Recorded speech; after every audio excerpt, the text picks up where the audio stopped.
Hi, everybody, and welcome to tonight's episode of Infinite Horizon, our last sixth episode ever. Oh god damn it. Um, um, welcome everyone.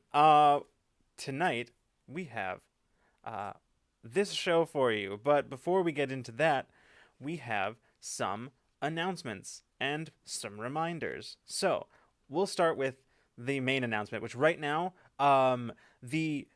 Republic City of Rumble is over. However, it'll be with us forever because you can find it on both YouTube, on both Q Times and Rule of Lore's YouTube channels. The final episode will be going up soon. TM, we're working on that. So, but in the meantime, theoretically, you should be able to watch it here, but there has been some like weirdness with like Twitch VODs lately. So, um, yeah, but regardless, you should be able to. That will be up soon. So as soon as we work out some little technical difficulties, that'll be up on YouTube, and you can watch all of them to your heart's content. Uh, that is kind of main announcement. Um, Reminders about this week. We will be having as you see below, there is a bar down here with this month's donation bar is currently up, with the reward being Freeman and I. If we make it to the Should have just stopped there. You and Freeman are the reward. we are the reward. I mean, in a way, we are. You, you will. If we make it to the, if we fill this bar by the end of the month, which is very soon from now, Freeman and I will play the forest and scare ourselves shitless in the Discord. So, yeah, it'll be a lot of fun. You are definitely gonna want to see that happen. But What's the command for that? You can go Goal?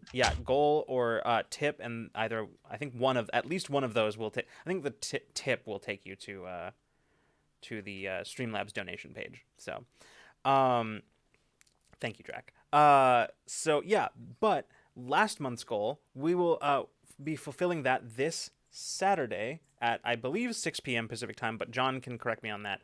But John will be hosting a Jackbox party night in the Discord. So yeah, that'll be all kinds of chaos, and so that'll be happening on Saturday. Other announcements. Ramblemancy this week at 7 p.m. Pacific on Friday, we will be having a guest, one Keith Asada from Total Party Chill. Yeah, it was with who many of you may recognize from the Space Teens, Space Kids, and Space Malls charity one shot a few months ago. Keith is the one responsible for Mecha Mall Mayor. So we're gonna have Keith on. We're gonna be talking about. Actually, I don't know that we have a topic for that one. So like, combine Keith's chaotic nature with like Ramblemancy, and it's sure to be a good time. So Be perfect. yeah. Gold.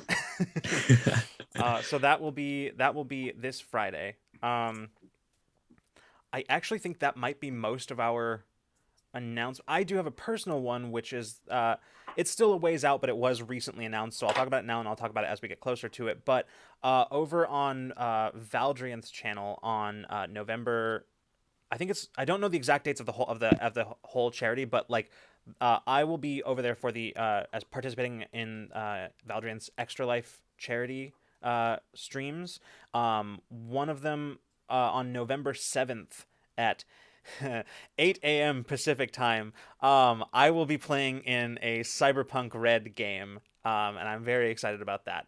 So you can come and check that out.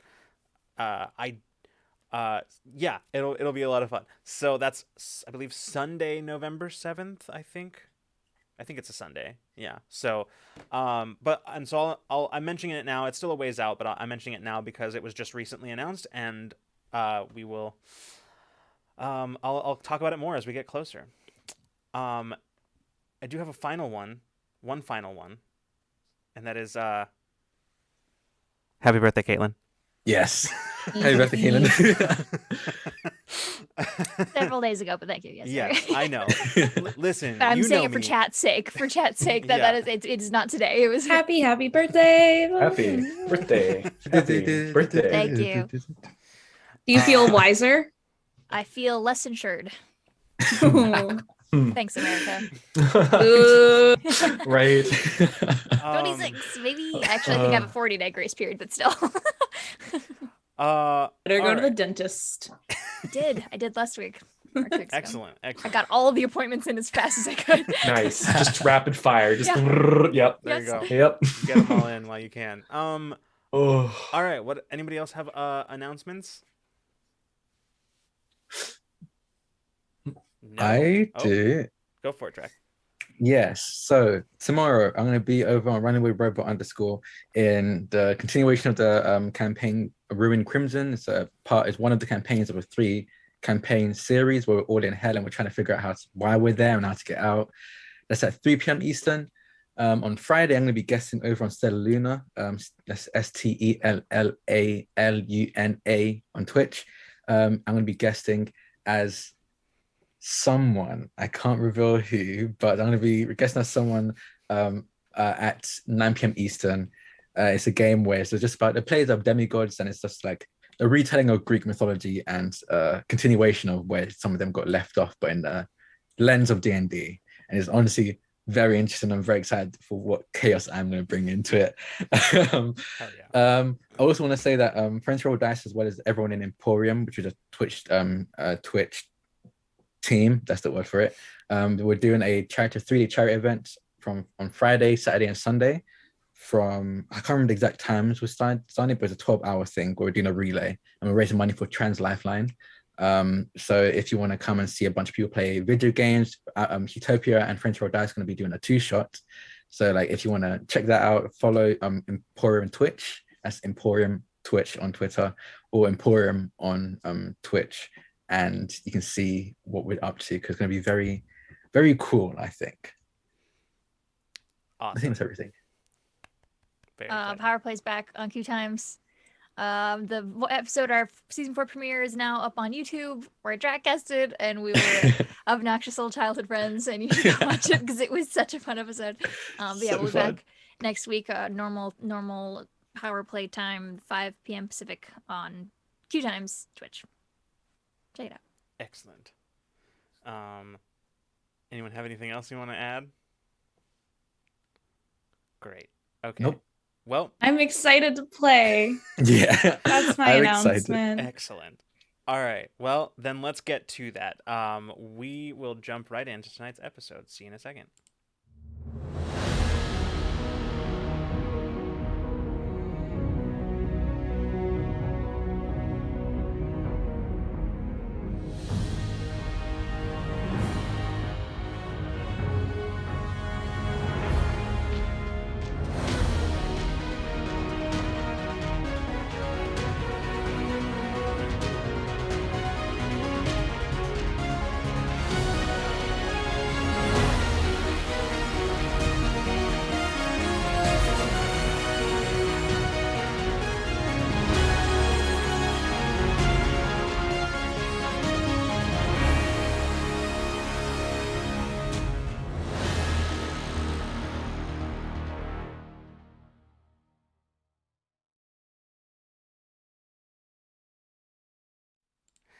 And welcome back.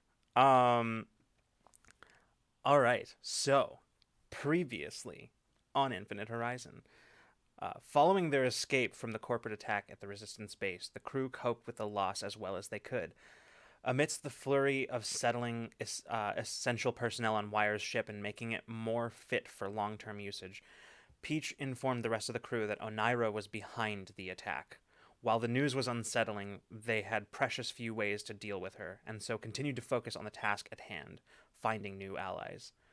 The crew's next stop was XR Station, where they extricated hacker, smuggler, and ne'er-do-well Riot from a hefty bar tab so that they could arrange a meeting with the new syndicate Becker had been attempting to contact for months. After a briefing from Riot, they discussed the best way to approach the syndicate with a request for aid and decided to offer an exchange of services. The crew's help with the Alziras gang for the syndicate's allyship against the corps. During the meeting, Bina sensed that something was off about Wire and reached out instinctively with her powers. Through a crack in Wire's usual mask of cool indifference, she felt rage, both fresh and old, and a deep exhaustion. Bina's attempts to commiserate with Wire telepathically or empathically backfired, and Wire lost what little control over her emotions she had left. With Wire's hatred for the corpse now running unchecked, the crew were forced to consider the possibility that Wire might become a liability to their mission. And that is where we left off. So, bringing us back in, where we left off, Bina is currently perched up outside of Wire's door, having essentially been informed in a nonverbal yet none too subtle a way that Wire was not interested at the moment. That's currently, I sort of assume, where Bina kind of has posted up for the time being. Meanwhile, the rest of you have sort of scattered, preparing to, or just making preparations for your arrival at your destination, where you will be meeting with the new up-and-coming syndicate in this sector. That syndicate, by the way, I mentioned last. I finally found the note where it actually had the name, and Yay. they call themselves the Usurpers. Ooh.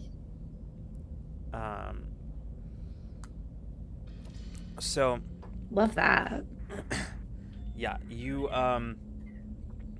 currently the ship is in transit, and basically like the ETA to the planet where their headquarters are located is probably, it's less than an hour, probably like no more than 45 minutes at the most at this point. So within that time, is there anything in particular that y'all want to do?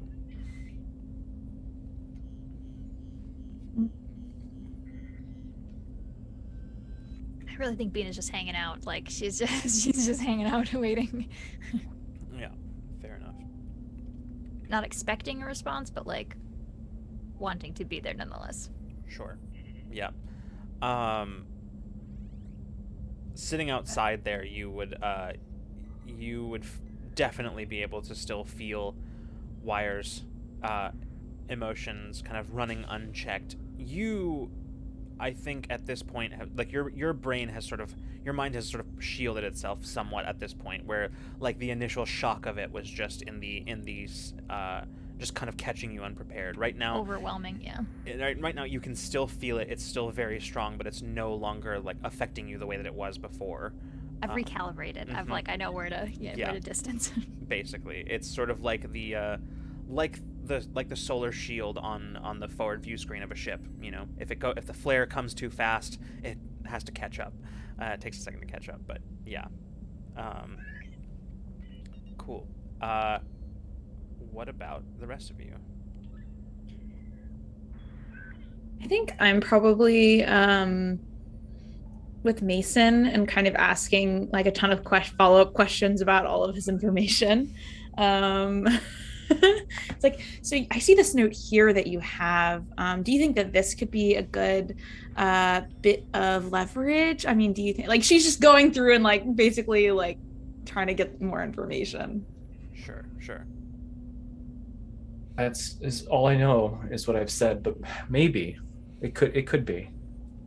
Got a lot of good notes here. I think it'll be really helpful.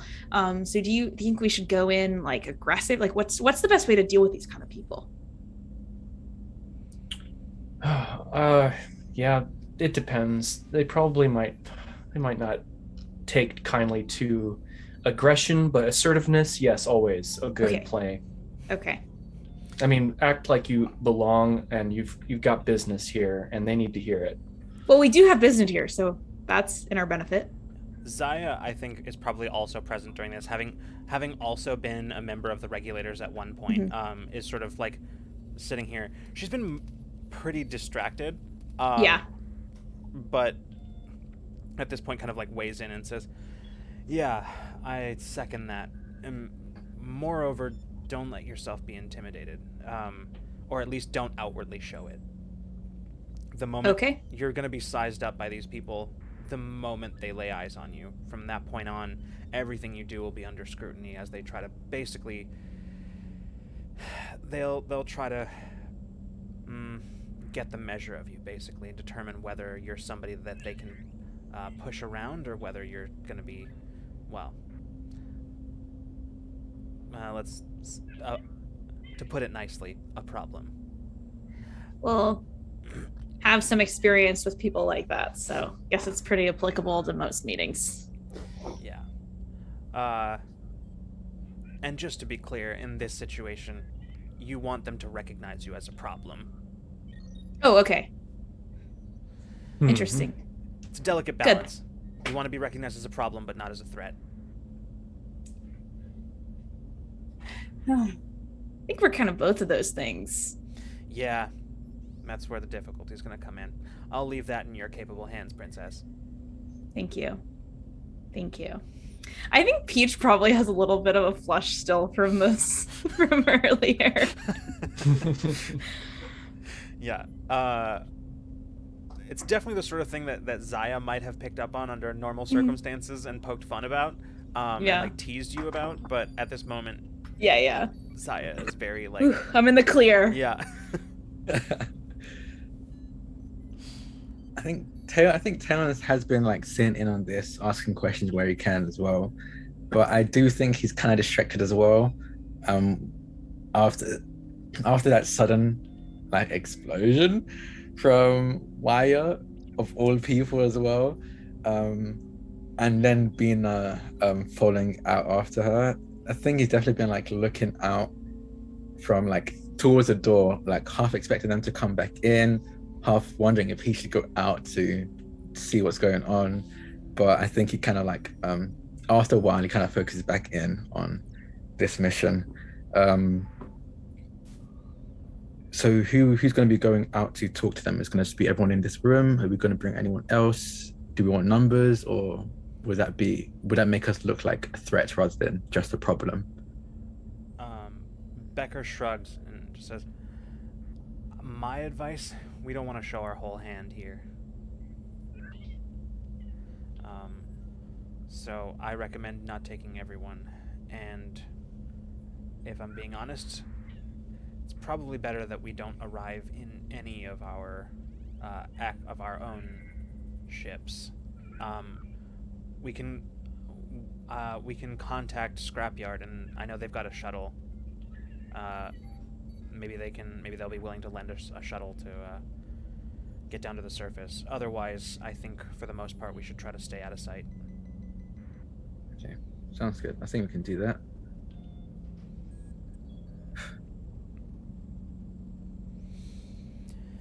This feels very weird, everyone. Going back to this group. I can imagine. Yeah, how are you feeling? Is weird the way you describe it totally? Yeah, I'd say it's definitely strange. I don't miss the regulators or anything like that. It was a different time in my life.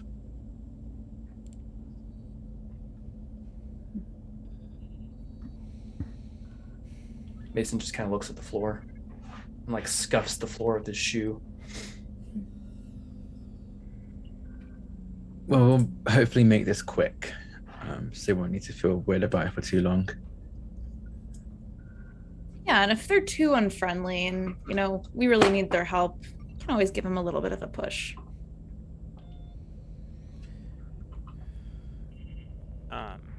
Becker just speaks up and just says, regardless, we should focus on the task at hand before we go thinking too far ahead to the regulators. That'll be a problem. First we gotta set the terms of the deal. Yeah. Just running by me again, what exactly are we asking in return? Now that I know what we're giving them, hoping to give them, asking for manpower? Possibly. Support of some kind. I'm not entirely sure on the logistics of what we need, but Taeon does raise a good point, and he kind of like looks around and says, what do we need? Besides everything. I mean, I think our priority number one is to give aid to Sulan. Well, depending on how we want to tackle that, we might want information or manpower or both. Mm-hmm. If we go for both, does the information we have feel like something that would earn both? Definitely something that they need.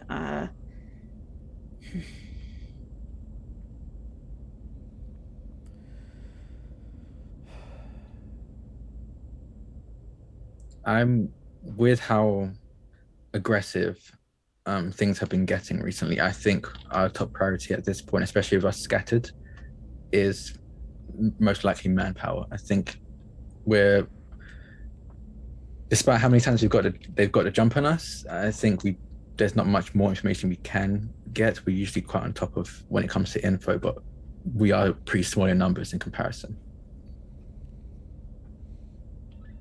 I agree. I mean, they've expanded really quickly in their territory, so they must have some network. Yeah.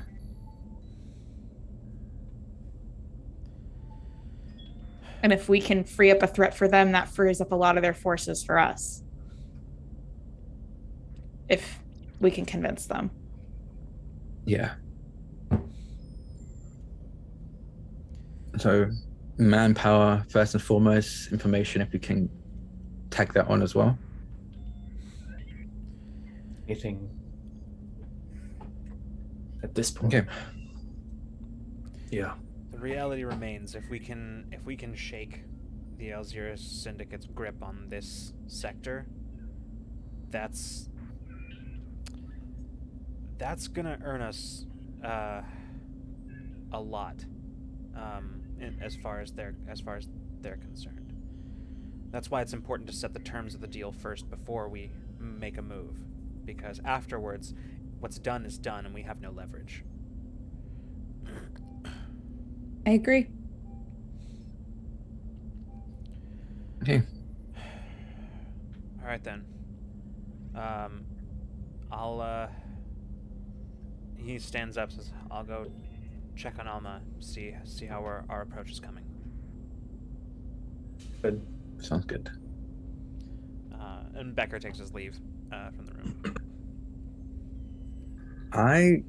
Taewon turns to Zaya, Mm-hmm. I think, because I think he's definitely been noticing that she hasn't been 100% zoned in on the mission as well. Just goes, is this the first time she's done anything like this, been like this? It's not the first time, but it is the first time in years. Last time was, well, when she found out what the corpse did to her fiancé.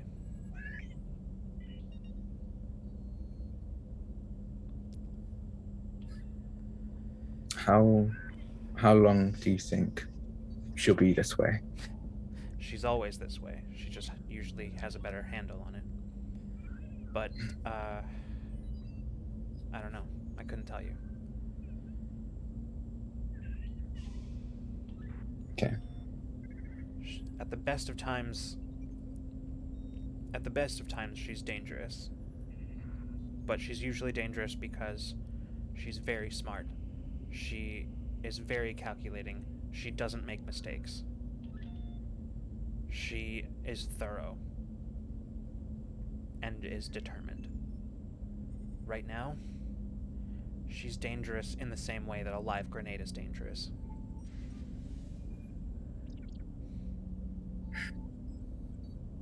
Anyone caught in the blast radius is gonna suffer some burns.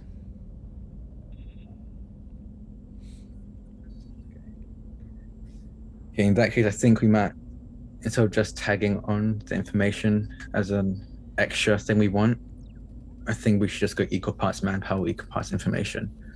Wyatt is usually the person that they use their network to get us the info we need and have. But if we're keeping them out of this, at least for now, we're going to be missing that quite a bit. Yeah.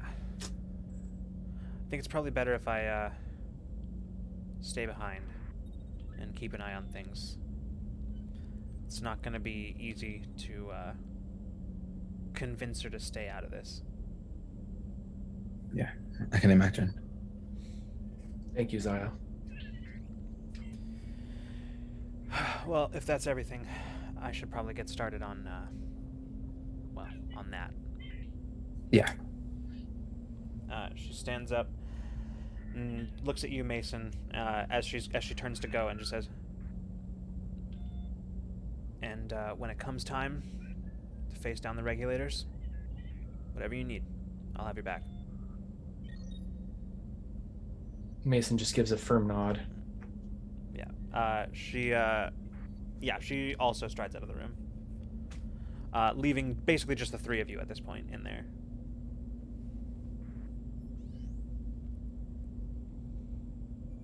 Ooh. Yeah.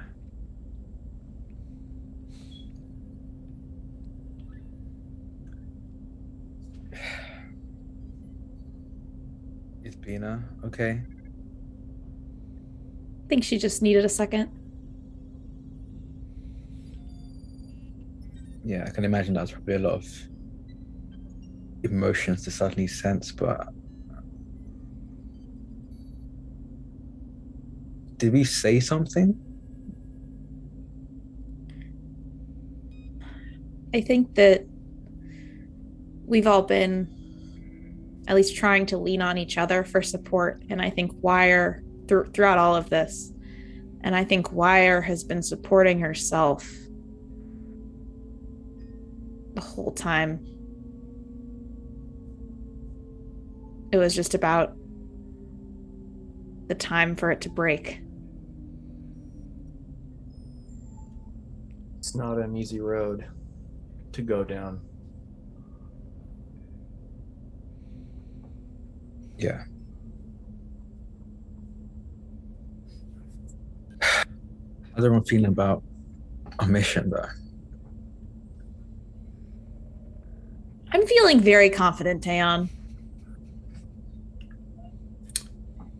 You Is always that feel sarcasm confident. or No, it's whatever it needs to be. okay? Well, I'm just asking because you're definitely the face of the group. I'm very much not much of a talker, and no offense, Mason, but you're not either. Taeyeon, are you telling me you like my face? That's very polite of you. I mean, I'm not saying I. You know what? Yes, I Thank you. said what needs to be said, I suppose. Yes, but I just wanted to be sure that you feel ready for speaking and taking on the Usurpers, which is honestly an interesting name, but I guess we're quite literally the Resistance, so I mean, we're also quite on the nose. Yeah. The Usurpers is a pretty cool name, I'm not gonna lie. Yeah, we should have taken that one, but I guess it's probably too late for that. Yeah, we don't want to be associated with a crime syndicate. Yeah, but I mean, we're quite literally doing that now, so I think it's a bit too late. That is true. Yeah. Good point. What about you, Taeyeon? Me? Yeah, you're asking if we're ready. How are you? You feeling ready? For the past month or so, the time that I remember and the time I'm experiencing have been more out of sync than ever before. I'm in a constant state of anxiety at this point, but all things considered, I'm as ready as I can be. So, yeah. How does it feel to have the same understanding of the future as the rest of us? It doesn't feel unfamiliar. Back in my time, I also experienced it, but Still, I think now just still kind of makes your stomach sick. Yeah. But I guess now it seems more, at least for me, like we can make a future rather than go to it. That's a good way of looking at it. That sounded optimistic, Taeyeon. I probably should fix that then. No, it was a compliment. It was a good thing. Oh, I know. Um, I'm gonna go check on Wire and Bina. Good luck. I have a feeling I'm gonna need it.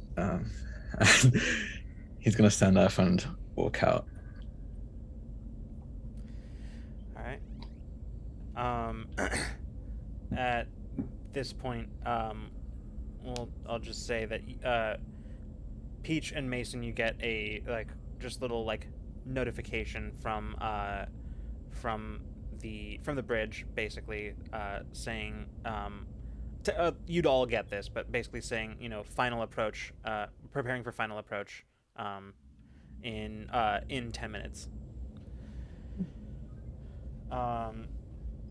So we will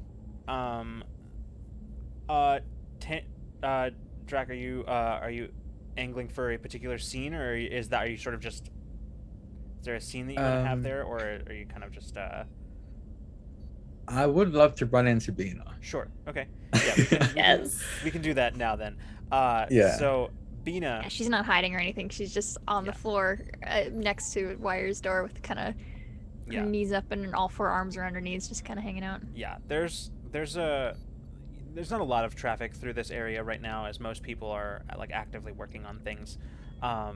At one point, you see Liaralai, who briefly passes through on the way to her room, sort of looks at you, kind of smiles, nod, checks to see if you're doing okay, and then just proceeds on. But other than that, until Taeyeon shows up, you don't see another person while you're there. But yeah, you kind of look up, hearing the footsteps on the deck plates, and look over, and you can see Taeyeon approaching. I kind of look at Bina sat on the ground and look at the closed door, and it's like, okay, and kind of sits Pretty easy down. to surmise what happened there. Yeah, so sits down by Bina, and also hugs his legs. You see his tail kind of wrap around his legs as well. And he sits next to her and just goes, so I'm guessing she didn't want to talk? No, she doesn't want to talk. Are these rooms soundproof? Is this are we gonna? Is she gonna hear us talking about her? She'd be able to hear through it if you were yelling, but talking at a normal volume, probably not. Yeah. Okay. What happened? Did we say something? It seemed like we were just running through plans. No, I don't think anyone did anything in particular. I think she just has a lot of pressure on herself, and has for a really long time, which I think I've kind of always known, but I didn't realize how hard she was running herself. I did, but I didn't, It was so much more than I thought. And I think I don't think the outburst was aimed at me, but I think I definitely had a hand in it. What did you do? And Bina kind of does basically she does the same thing to Tan that she did to Wire, basically just the hi, I'm here. I think when you do that, an instinctual clenching down on what he was feeling, and then he kind of relaxes and goes, okay. I guess that she explains quite a bit. There are people who are good at holding on to everything inside. Mason, he kind of keeps a lid on it. Wire keeps it locked down. There's a difference between being level-headed and keeping yourself contained and completely locking yourself away. And I think that's what she's been doing.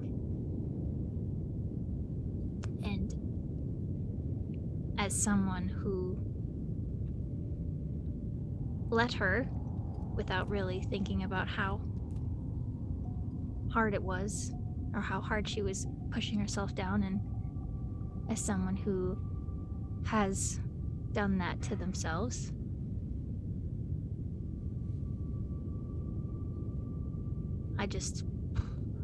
For a second, I just didn't want her to be alone, and it was probably the wrong move, but I have a feeling from what I felt that it probably would have happened eventually anyways. Yeah. Not everyone's built or should be built to hold in that much feeling, that much rage. And I can only imagine pain as well. Yeah, I think Venus very specifically wouldn't say like what she was feeling. I think it would be, she would kind of talk around specifically. Yeah. I think like in her mind this is like a like there's talking about someone behind their back, but then there's also they're spilling their beans for them. Yeah. So I think she would talk around that she was, but wouldn't describe specifically what was feeling. So you can surmise Dan can surmise what he wants, but Vina wouldn't probably say outright what she felt, why her feeling. Yeah. Vote game. Zaya did say, like, or at least tell us that the last time she was like, this was when she found out about what happened, right? Okay, cool. Yeah. So yeah, he would surmise like there has to be pain related in there for sure. Okay. And it's also very obvious to see that she shoulders a lot more than she should. Like anyone with eyes, anyone who has met her, would be able to tell that. Yeah. Okay, so I think he kind of sits there quietly for a bit and just says, I think I might be wrong, but I feel like I've come across people like Wire, and I think you might just need to give her time, especially now that the dam has been broken. I think they just need them time to collect themselves before any of us can do anything to help her. Yeah. Sometimes the mess gets worse before it gets better. I don't think she's coming out anytime soon, but even if she didn't want me there, I didn't want her to be totally alone. That's a lot. Emotions it's a volatile landscape. And being around people who don't let that happen when it should, and don't feel and experience other people's, it's different. And I don't always do the right thing. I don't always make the right move. But even if she's mad at me, which she probably should be, even if she hates it, I don't regret it. I don't want her to have to be alone. I think she appreciates that, even if she's not in a state right now to say it. Maybe eventually. Maybe Not eventually. right Yeah. You didn't miss much with the meeting. We just decided that we're going to most likely ask for some physical support, manpower, especially with what's going on in Ceylon. And I think he lowers his voice at this point. I think we're going to be keeping Wire out of this for now. Like you said, emotions are very volatile, and mixing that up with a mission with many lives on the line is dangerous. She could probably use the forced break anyways. Yeah. So we're going to be... Oh, yeah? Oh, no, go ahead. Sorry. I was going to say, so we're going to be asking for, if we can, from the Usurpers, some info if they have any. They seem to be growing pretty fast. I can only imagine, from what Pete said, that they must have a network of some sort as well. That makes sense. We're close, right? And Beta kind of pulls up the message that she received a few minutes ago. Yeah. at this point, you also hear more footsteps coming from the opposite direction. As you kind of turn and look, you see Jade, who's walking, like currently unbuckling a tool belt, and he looks at the two of you. He says, "Did you get Alma's message? We're on final approach. Looks like. In fact, we should be." And literally, as he hasn't even finished the sentence, you feel yourself drop out of FTL. Says, Oh, never get used to that. I love it. Fun feeling. And she kind of slaps all 4 hands on her thighs and will pop herself up and holds a hand out to Tan. Yep, and grab and put himself up. Yeah. You watch as you walk. Jade opens one of the doors to one of the rooms and just like takes the tool belt and just like throws it inside, closes the door, and then continues on with you. We'll cut to we'll cut to the bridge basically as y'all are you all kind of gather at the front of the ship as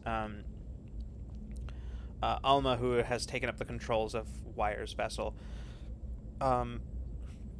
is currently looking at displays and such. Ahead of you, out the forward view screen, you can see a planet that appears to be mostly arid. It is a sort of reddish brown sphere in space as you approach. There are some like large bodies of water, some oceans, and just sort of scattered across the various continents. There are sort of larger sort of seas or whatnot, but actually for the most part what they are is just colossal lakes, as they do appear to mostly be freshwater. As you are approaching, you do see that there are numerous larger vessels in orbit around the place, or going or coming from the place. As you all kind of finish gathering, Alma looks up and says, "Well, that's our destination there. Other than a few routine scans, they haven't taken much special interest in us right now. We're still kind of at the edge of their patrol range, so anything that we're going to do right now to, well," she kind of like looks over at Becker and just says, "obfuscate our presence. Now's probably the last chance we'll get. Do you want me to contact Scrapyard Squadron?" Yeah, I think that'd be a good idea. All right. And you see she like sort of starts working comms. And you, after a moment, you do very clearly hear a familiar voice of one. Hold on, I have it in front of me. Major Krail, or Killjoy, as his call sign is. You hear his voice come over the comms. Says, "This is Krail. Go ahead." Alma says, "Yeah, we've made a slight detour and might need the use of one of your shuttlecraft if you have it."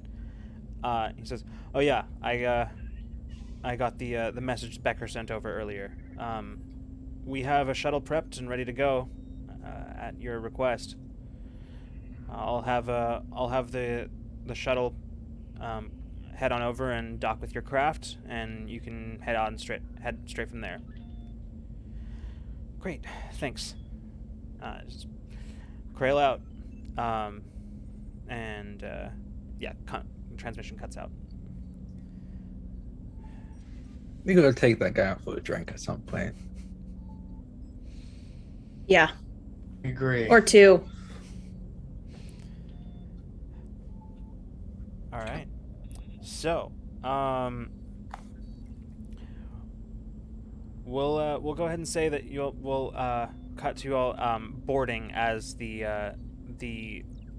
docking corridor extends from Wire's ship to the shuttlecraft, which is really more like it's a shuttle, but it's definitely not like the shuttlecraft that you're used to. This is definitely one that's sort of like a salvaged military shuttle. It's built for getting into hot combat situations and out with as few scrapes as possible. As such, it is mounted with its own weaponry. But yeah, it's largely intended as original design is intended as sort of like a troop transport, like small unit troop transport.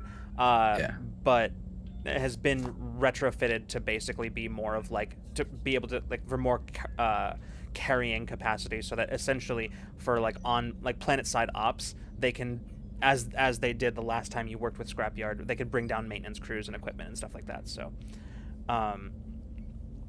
so as you board the shuttle, you can see in sort of standing to greet you a familiar Keldro captain. This would be Nikara Zadzima, also known as Hotshot. She stands and nods to all of you with just sort of a very sort of slight smile and says, "Good to see you all again." Likewise. Yeah. Always flying in style, I see. Well, we do what we can. Scrapyard Squadron, name isn't for nothing. And she says, "This the team?" This is. Yep. Keeping it small. All right then. Well, everybody strap in.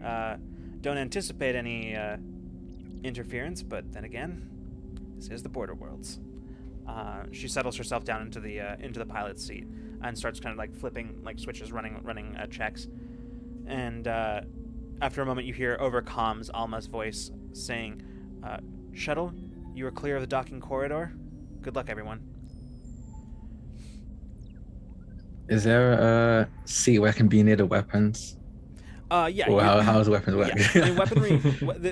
Since it's a shuttle, it's built so that basically like it's built for like a 2-pilot setup essentially. So like if you slipped into the co-pilot seat, you could definitely have weapons control transferred to you for sure.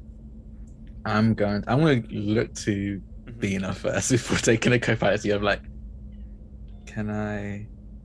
Yeah. Okay, cool. I'm just gonna slip into the co-pilot seat.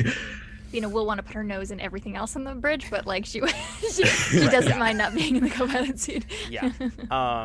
It's basically just sort of a small, like, think basically like airplane cockpit, right? Like 2 seats and then bulkhead like in the bulkhead door, and then sort of a small sort of seating area with the base. Basically everything has been stripped away except for the basics, so right now there really only are like 4 fixed seats, and then everything else is either like oh god, what's the term for that, where you like basically like pull away, like kind of thing, you pull it down from the walls and whatever, in favor of a larger cargo space.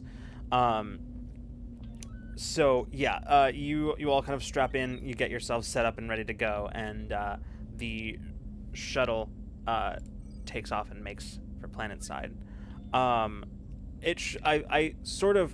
We didn't mention it, but it is sort of essential that you have Riot with you at this point. So we need them. They're our contact, our bridge between contacts. So out of character, like above game, like what? So for this meeting that's been arranged, what were they told about us? Like, what were the people that we're meeting with told about us? You can ask Riot that if you want. Okay, yeah, I want to do the Riot voice. So Riot, what have you told these lovely people about us? Well, they know who you are, what you're about, for the most part. I mean, the bits of it that I know, and the bits that Becker's been feeding me. But for the most part, I told him that you're looking for allies out here in the dregs of society, so... Good. For the most part, that's what they know. Figured everything else was, wasn't being paid for anything else. That's very true. No, that's perfect. I was just wanted to make sure we're very consistent. Right, yeah. Wouldn't want to be caught in any lies. Yeah, I mean, I prefer if we're as open as we can be. Oh, sure, of course. And she got like winks and just. Riot, delightful company as always. Yeah, they nod and say, "I am a fucking delight." Are they standing or sitting, No, or how are they? They very much are like strapped in and like sort of legs outstretched in one of the seats, like arms behind head, like. Excellent. Okay. Looking for all the world like they were on some sort of luxury cruise rather than on a retrofitted military shuttle. Good. So, yeah, the shuttle makes its way down, and after a moment of like, there's some brief communication between the landing like any sort of like port authority or anything like that, whatever passes for a port authority here on this planet, and Hotshot, but after a bit you find the shuttle touching down on the surface of the planet. After a second, you can feel as the shuttle just sort of, the landing gear makes contact with the ground, that sort of brief shudder, and you see as she reaches up and just starts kind of like putting the engines offline and taking the engines offline and all that. She goes, "All right, we are down and ready. I'll keep her hot just in case." Thanks, Hotshot. Yeah, Riot unbuckles themselves and they stand up and say, "Well, shall we?" Lead the way. Oh, Beat it, Paige. All right. With our that, knowledgeable guide. you exit the shuttle into.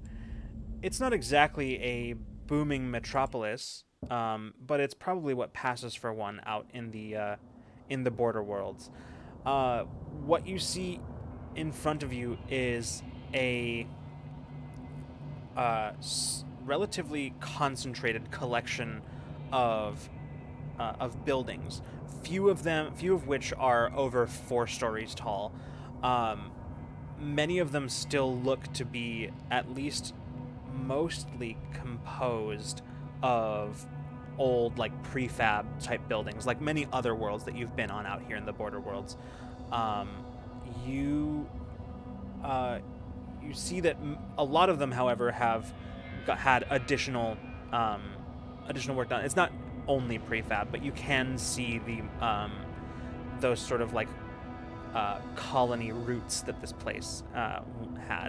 But it sort of seems to have grown out of that. That said, a lot of the expansion seems to be more from a place of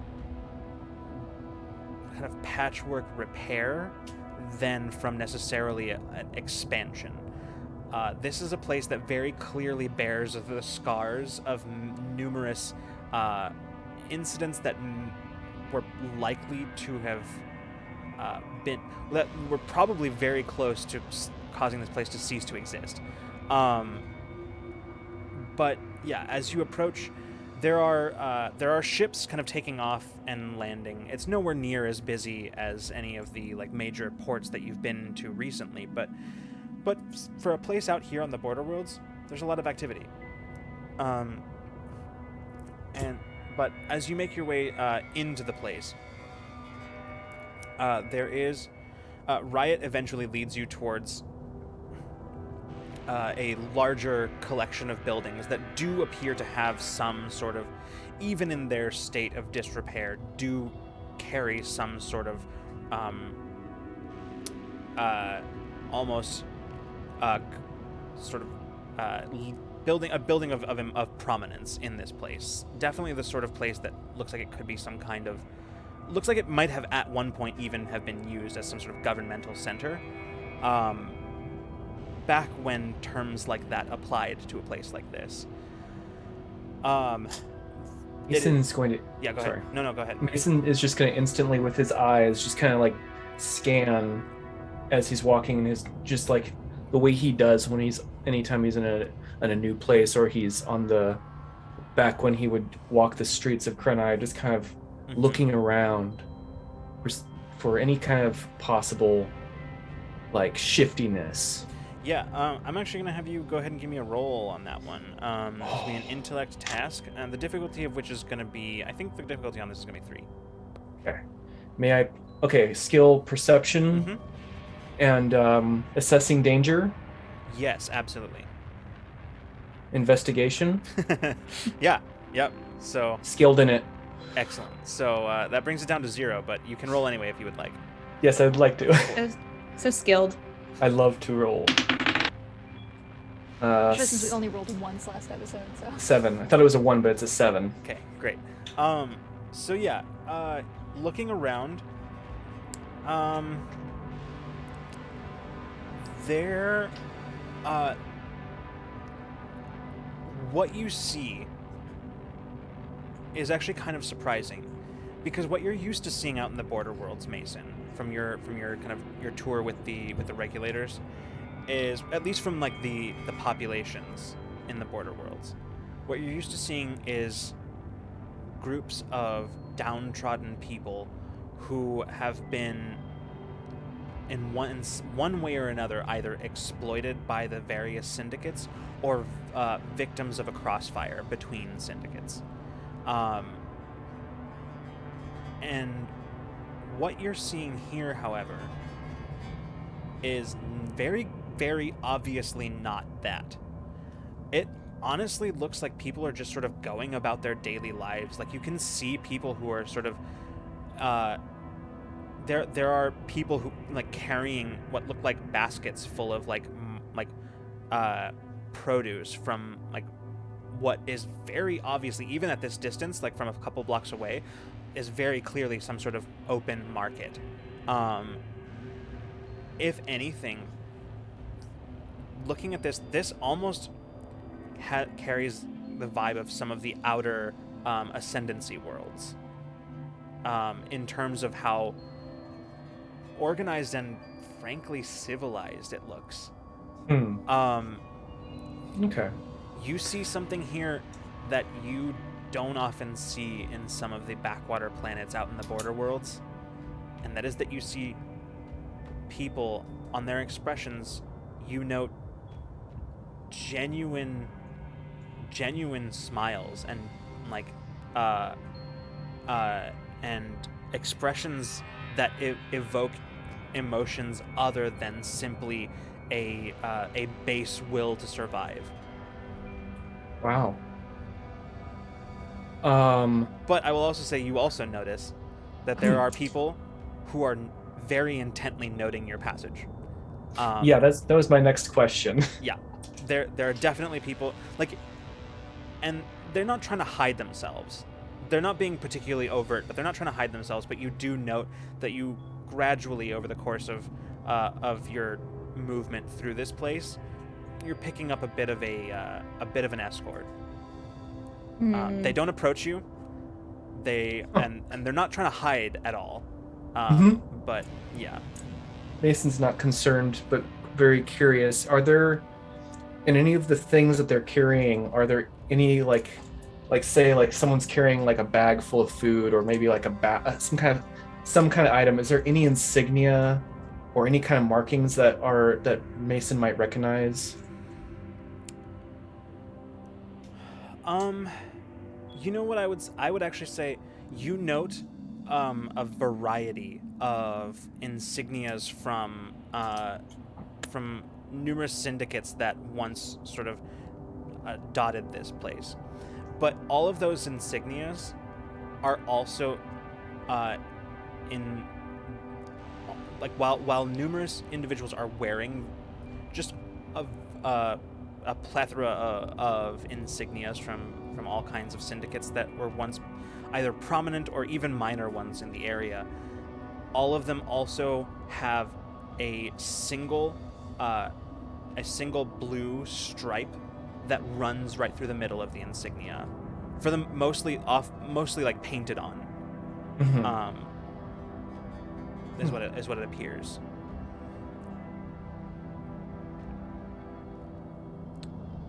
Mason, after scanning for a while, just kind of notes to everyone that it's definitely, things are different here, and it doesn't feel like it did when I've been here in the past. People are actually happy, it seems. Well, that's good, right? It is good. It's different. I mean, But you someone's... sound concerned. No, I'm just thoughtful. I mean, someone's taking care of them now. It's more The than some emotional people can say. Oof. Say it. I was gonna say it's more than some people can say. So I think we might be having a more amicable partnership. They seem to want good for their people, and we don't want any harm for theirs. This is My super thoughts as well. paranoid, but what is the emotional landscape the people were walking around? Like, does it match the visual? Like, Yeah, pretty much. cool. There is great. sort of like I thought so, but there no. is. You know what? I think there is an insight to be had here if you want to spend for it. Yes. Okay. I was gonna ask if I could read someone's mind that's close to me. So, So- yeah, go ahead and mark that down, Vina. And what I'll say is, it definitely matches for sure, but there also is sort of an underlying, sort of underpinning current of the very thing that Mason noted as visually absent. That sort of sense of these people are no longer primarily in survival mode, but it's not ever far from them. Their existence is better than that of most in the Border Worlds, but it's far from perfect, and they are all very aware of that at all times. So while the kind of emotional landscape definitely matches the visuals of what you're seeing around you, it's not the whole story. Got it. Cool. But yeah, before long, you find yourselves drawing up level to sort of that larger, more important building complex that you saw. And Riot turns to all of you, and as they kind of jerk their thumb over their shoulder and just say, "Well, this is the place. So, I advise you that until we come to the actual meeting, maybe let me do the talking. Many of these people are actually familiar with me." So, Mason Sounds just good. goes, and they You're so charismatic. You know, we'll let you lead the way here. they turn back around and make their way over to the entrance to this place, where you can like immediately you're halted by a couple of guards, and you would note that your escort at this point, they, instead of like, as they've kind of followed you this whole way, they start kind of taking up positions just sort of to either side of the entrance, very neutral positions, watchful but neutral positions. As you approach, one of the guards, a shockingly burly Skoru, just sort of steps up and just holds out a hand, and kind of clicks their beak a couple of times, and before they as they sort of assess your group, and they turn to Riot and say, "What's your business?" And she says, "We well, these fine folks behind me have a meeting with the boss. It's a bit last minute, so I wouldn't be surprised if it's not in your planner just yet, but, maybe just give a wee bit of a call upstairs. The guard just sort of, like, just stares in a very sort of, like, fully unreadable expression, just sort of staring at Riot, and then just sort of leans down, clicks their comm on their terminal, and says, "Is the boss expecting a meeting?" Clearly there's some sort of like earpiece or something because you don't hear a reply, but they nod, say, "Right. All right then." Say, "You can come in, but you're going to have to follow protocol." Of course. They gesture over to one of the other guards nearby who grabs reaches to like a handle in the wall of the building and pulls a bin out of the wall, and just sort of holds it out and says, "Please deposit all of your weapons into the crate." Okay.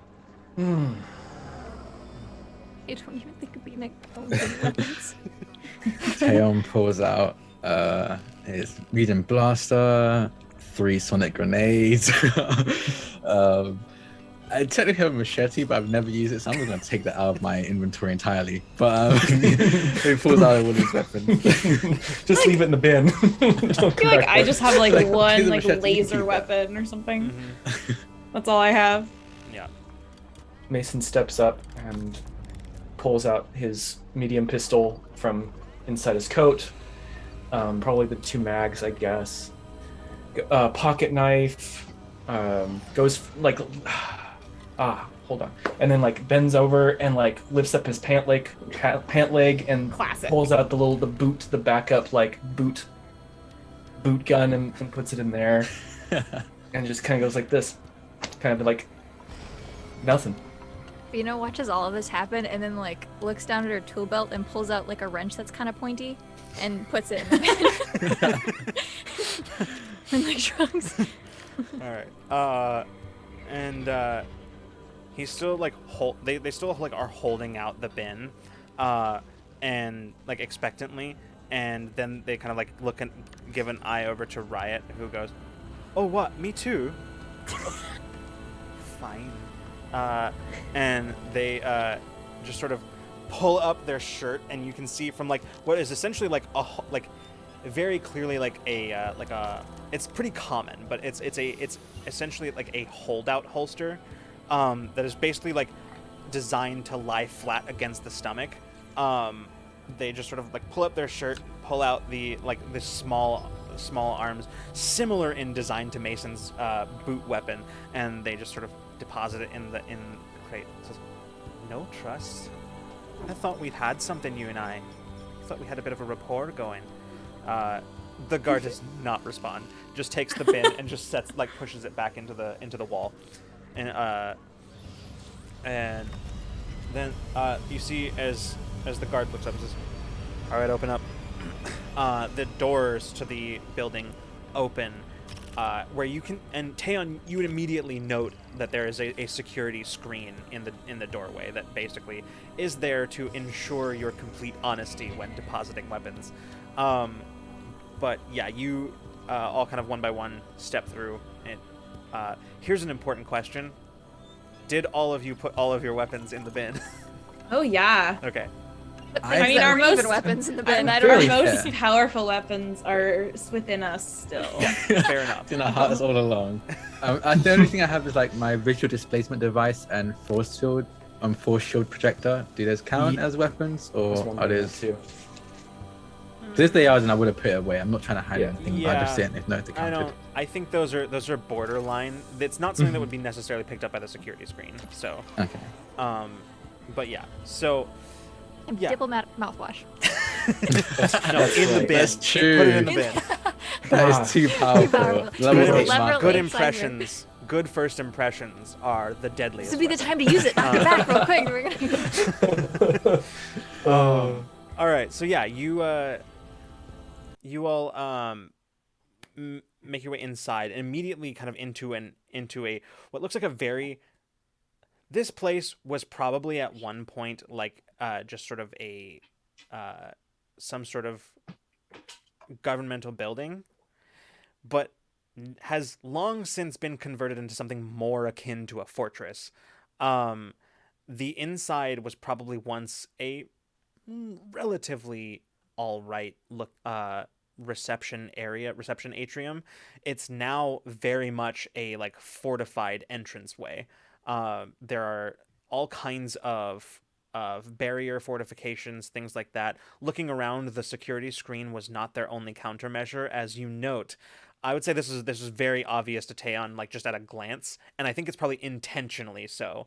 Yeah. That as you look, you can see that connected to the security screen, there are very clearly automated turrets that are connected to the security screen. And yeah, this place looks like it's built to withstand a siege. But as you step inside, the escort, about half of the escort that came along the streets with you, files inside, and the guard, the Skoru, says, "All right, take them to the holding area." And the escort sort of converges and just sort of gently but non-aggressively begins sort of herding you in one direction. And Thanks. Riot goes to follow and just gets like a thick arm on their shoulder and just sort of holds them back and says, "Not you." And they say, "Sorry about this. This standard procedure. Don't worry. We'll get this sorted." Understandable. Very secure. Yeah. It's like, whatever you do, don't start any fights. And then just Back at you.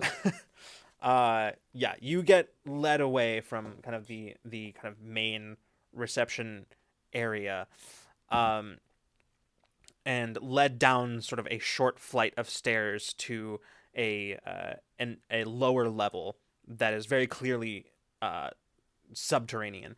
And as you step in, you can see it's basically just sort of a large like wide open room with numerous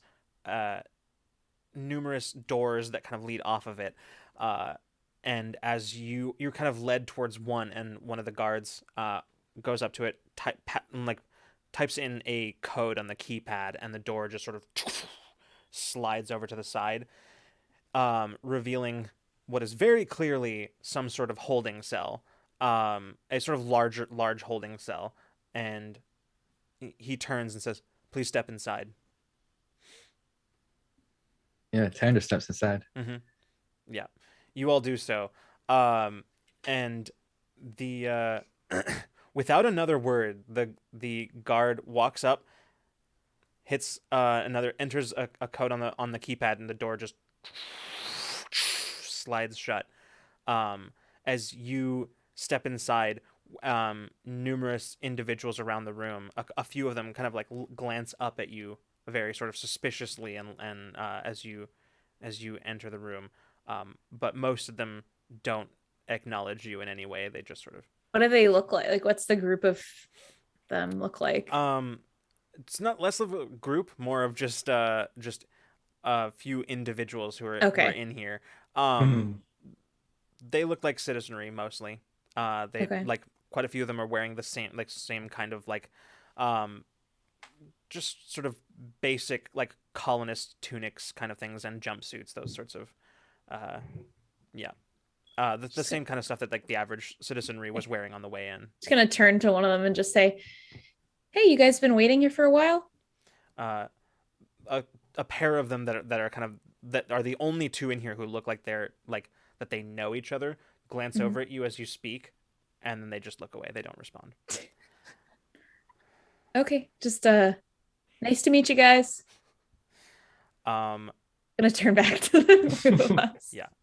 With that, I think that's where we're gonna go to our break. So here we trying are. to make conversation. Damn, Oh my God. savage. Terran's like, yeah, we're just going and sit for a bit. Everyone else is like, what's going on? Let's have a conversation. Terran's like, God, rookies. All right. We'll be back in just a few minutes, everybody. Stretch, move around, get some water, whatever you need to do. We'll be back in just a few minutes. Don't go anywhere. Welcome back, everybody. We are back from break. When we left off, our crew here had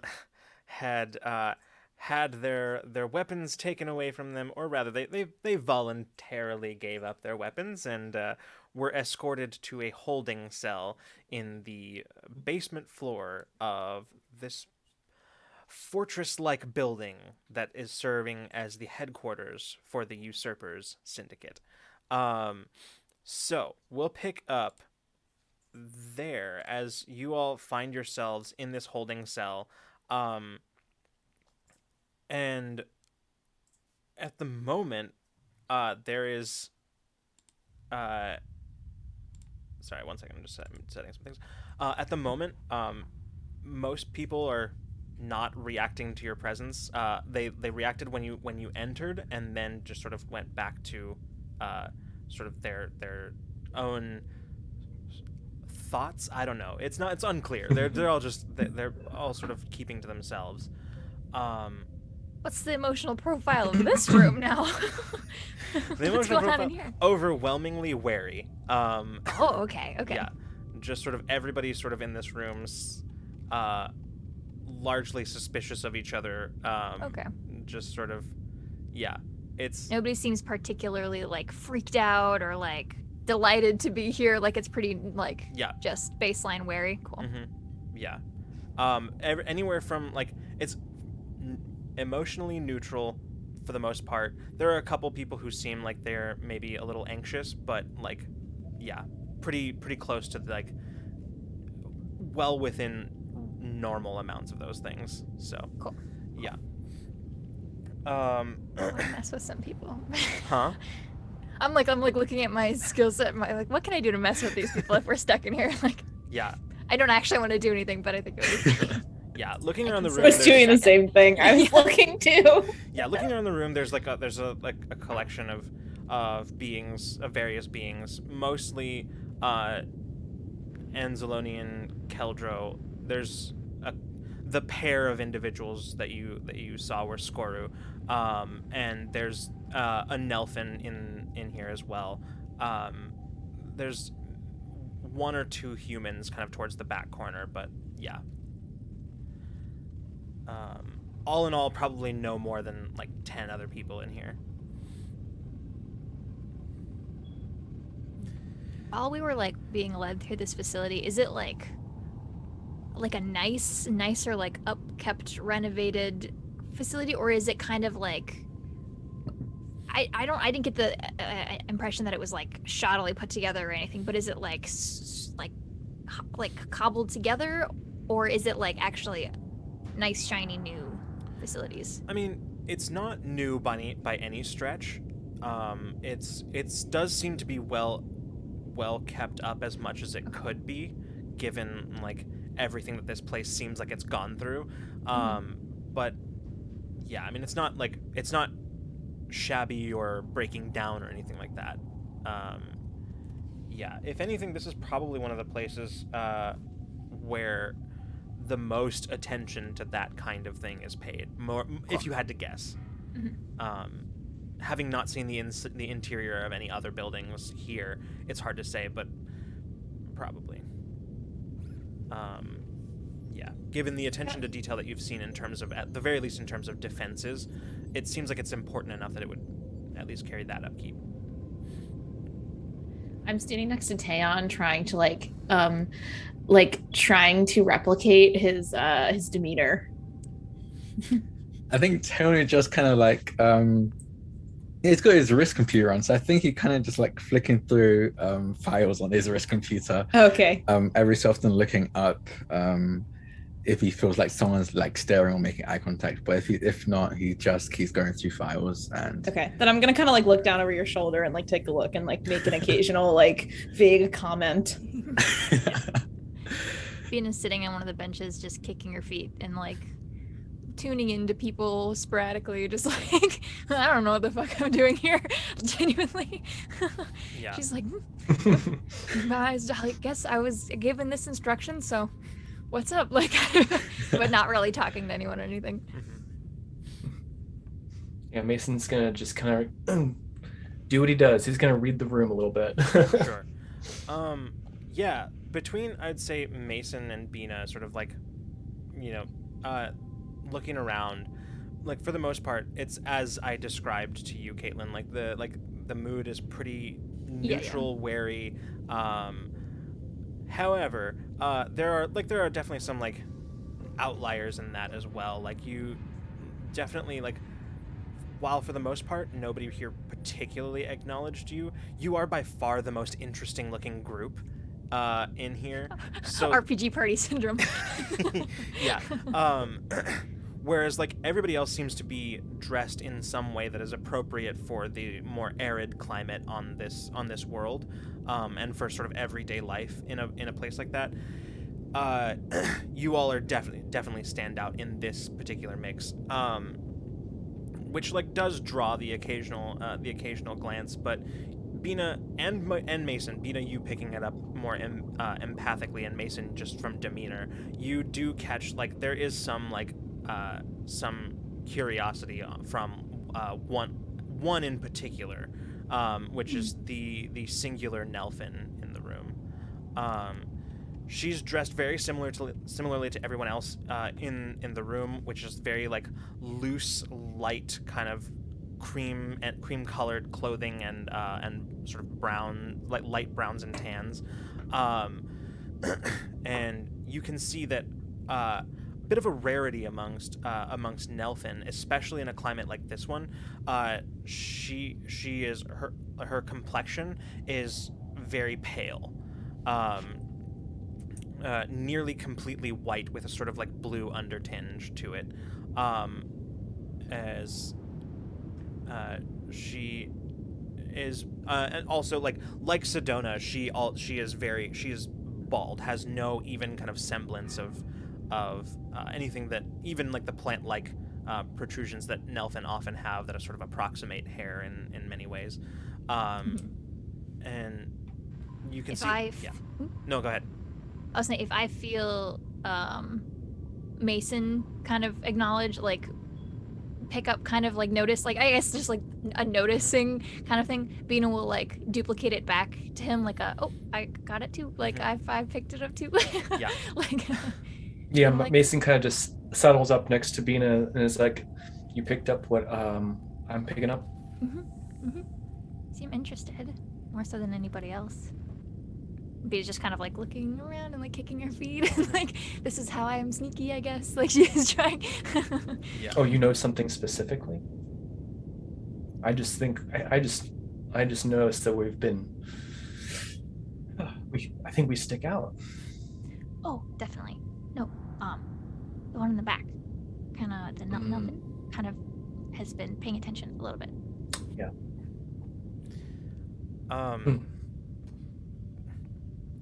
After a minute or so, like if you kind of like continue kind of like glancing to check, at one point you make eye contact, and she just sort of, she kind of looks around and just stands up and very sort of slowly walks over and just sits on the bench. Yeah. Way better, yeah. Yeah, she just sits on the bench next to you.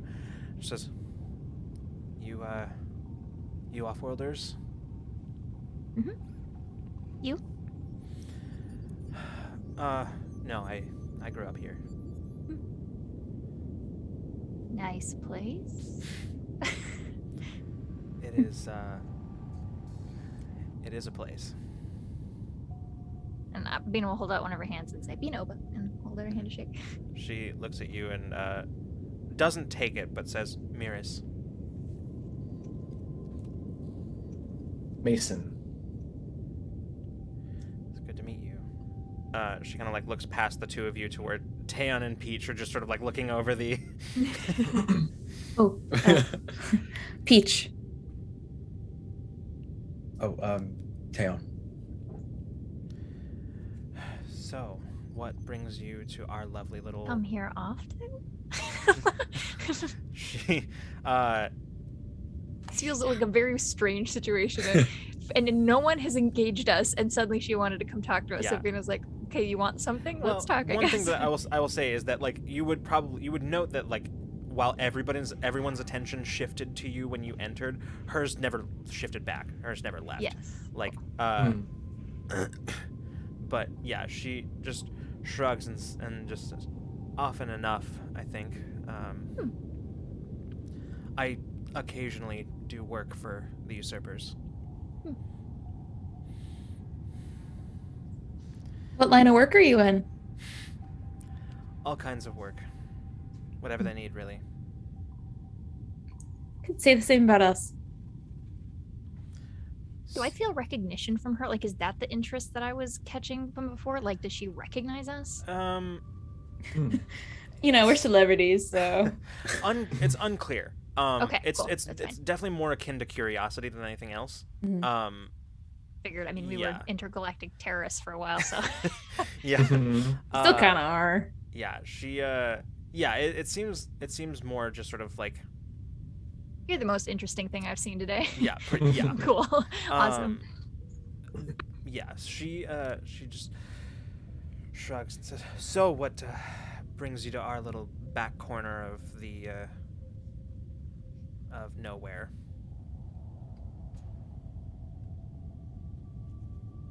We needed a meeting. I see. Well, she kind of just gestures, like gives a sort of like a sweeping gesture at the rest of the room. She says, "Well, that sums up just about everybody here. Although some more voluntarily than the others." And she kind of like eyes the humans in the back of the room who are very much have this sort of like sullen sort of look on their faces. Definitely two of the ones that the most, for your edification, Beta, that the most anxiety is probably coming from. And she shrugs, says, shakes her head and looks around, says, bit of a set of theatrics on the part of the people upstairs. Something of a power move. Call you in for a meeting and then make you wait. Definitely. It's okay. We don't mind the wait. Well, that's good. And she just sort of like leans back up against the wall of the cell and extends her legs out, and offers basically nothing more. What does she look like again? She's of sort of medium build, but like on the slighter side. Very much like very sort of like pale Nelfin complexion, with sort of like underlying almost like kind of bluish highlights. So it's not like she's completely like not completely like bleached white or anything like that. So you can see there is sort of some like, but yeah, it's and completely bald, like Sedona is. It's unusual. Her complexion is unusual for someone for a Nelfin specifically, who Nelfins adapt to sort of their environments over time. It's unusual of somebody of her complexion from a place like this, a place so arid. But I mean, it happens. Not every Nelfin adapts perfectly or immediately or even in any complete sense. So. Okay. Yeah. Cool. Yeah. Does her curiosity seem sated for the moment, or is she still like? From that no information we gave her. Very little like. No, I mean I would say the answer to that question would probably require a bit of a roll if you're wanting to like. Do it. Yeah. I want to know. Yeah, absolutely. So She's definitely interesting. an intellect roll. The difficulty on this one is going to be 4. Okay. I kind of want to do something kind of wacky. I want to lean a little bit closer to her and just say, kind of raise my eyebrow and say, You heard of the Resistance? That is wacky. Love it. Tail audibly just sighs, but doesn't say anything. Mason's just like stroking his beard and stops. I and want to like, see how she'll react. Yeah. I'm currently tuned in, so hey. Yeah. I want the result of Bina's roll before, Okay, okay. before I get to that. But yeah. Okay. So, sensing emotions, dispositions, Yeah. That is social specifically interactions, what this pleasant or otherwise. In this instance, no, because that's not Okay. really the heart of what you're looking at here. Fair, So fair. Mhm. My edge eats the rest of it, but Okay. I'm gonna roll. Sounds good. That's a 10. Okay, Nothing, great. Nothing fancy. Cool. So I'll answer your question first, Cool. which is that her curiosity seems to not be gone, but to have shifted slightly. Like it's not, Cool. it's not quite as like an active curiosity as it was before, but it's still present. Peach, as you ask your question, have you heard of the Resistance? She just sort of like looks sort of sidewise at you and she says, out here you're gonna have to be a bit more specific. I guess that's fair. Corporate resistance. I have heard a few things, yeah. Not too much. That's okay. She just sort of, I wanted to gauge her reaction. Yeah. That's what I was trying to like. I kind of want to see like what these people around here like think of us. Like that was my intention. her reaction is pretty underwhelming. Like pretty, Yeah. like Yeah, there's fair. like just like, yeah, I guess I've heard of you. Like I don't know. Cool. That kind of that sort of demeanor. Aeon sighing at that question is so fucking funny. That is the funniest thing that's happened this entire episode. Yeah, she goes back to her seemingly easy silence. But yeah. Peach is like, okay, well, that probably won't work with the other people here then. So Yeah. I'd say maybe like fully about 20 minutes go by, and the door opens, and a guard steps in, looks around, and says, "You," points over past you towards where Miris is sitting. Says, "You're up." And she looks at all of you as she stands. Says, "Well, maybe I'll see you around."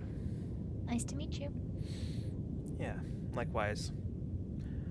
And she gets up and walks. And as she walks up, the guard says, he looks at her and says, "Your meeting's about to start." She nods. Says, "Thanks." And she gets led out, and the door closes once again. Should have asked how long she's been in here. It might have given us an idea of how long our wait time was going to be. Your call is very important to Yeah, us. exactly.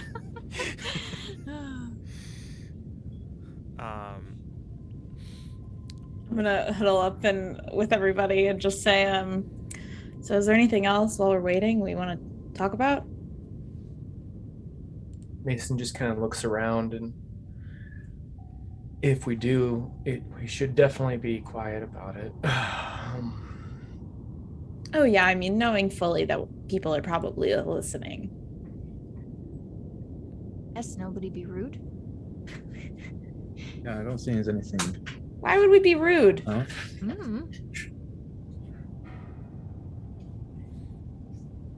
Also, I don't think us being part of, is going to have any leverage. Yeah, I don't think so. That's why I tried it with someone who wasn't important, just to get a good read. Then again, just nods silently. Yeah, we are all whispering during this, but it's Yeah. hard to no, line microphones. I Yeah. understood. Good. I Stage don't- whisper. Stage whisper. I don't know. I think just like you said, honesty, and pretend like we know what we're doing. We do know what we're doing, Bina. Good job. Good start. Another maybe half an hour passes as you all are. He reaches into her coat and pulls out a deck of cards. Yeah. But kind of at the end of that half hour, the door opens up again. And a different guard steps in, looks at all of you and says, "You, let's go," and points at your group. Bina's sitting cross-legged at the end of a bench, tightening a screw that was loose on one of the legs, and is like, "Oh, okay," and gets up. Yeah. That's so cute. Perfect. You expect her to sit still for an hour? Not a chance. Absolutely I not. offered cards. It kept her attention for a small amount of time, probably. Okay. Yeah. So, you are led out of the cell, back up to the atrium, where you step into a lift. This whole thing happens completely silently. Like, the guard does not say a word to any of you. But you will note that you are no longer being escorted. Except you are being guided, but not escorted. Yeah. Nice. As you step into the lift, you can see as the guard punches in for the top floor, and the lift goes up. That classic, giving that way to that classic awkward elevator scene where everybody's just sort of like sitting silently. The guard looking up at the floor ticker as you're going up. Any good jokes? Mason says towards the guard. He does not respond. He doesn't even look at you. Taeyeon is, oh my god, Taeyeon again just sighs. He's like, oh, good god. At the top, the door opens, and you step out into a corridor with numerous doors leading off to either side, but you're led sort of straight ahead to sort of a slightly larger set of double doors at the end, where there are guards posted outside as well. All of them each of them is bearing like a different syndicate insignia, but with that same sort of diagonal blue stripe through it. And as you make your way up, they push open the doors, which you step through into a pretty large.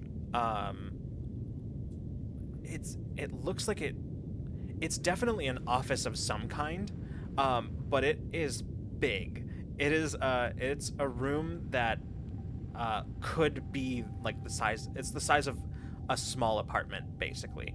There, and as you sort of enter in kind of one of the end, kind of in the corner of the room, you step in, and there is another guard sort of immediately inside who, as you're led in, he kind of puts his hand out and he says, "Wait your turn.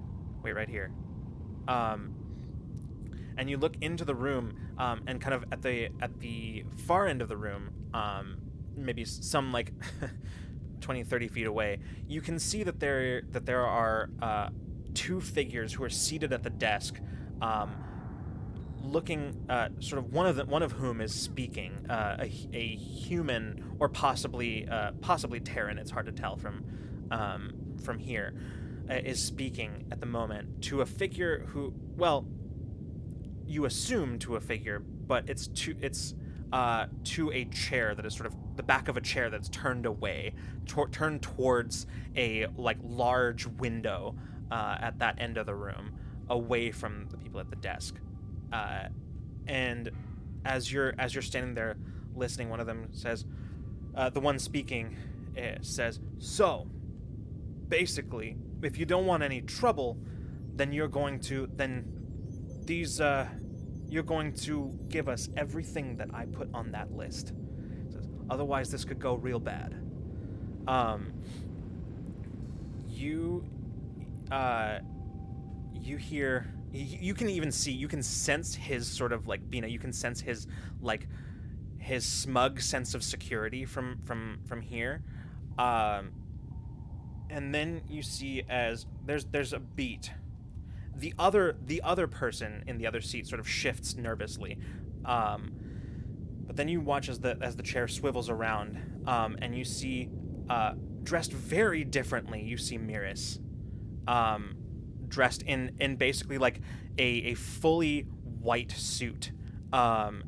As she sort of turns around and Cool. leans across the desk and just goes, "Well, Pranked. I have to admit, you've got me a little over a barrel here." And you can sense that smugness sort of intensify Bina as he says, "Hey, listen, there's a very easy way to make all of this go away. All you need to do," and then you watch as he stops speaking very suddenly.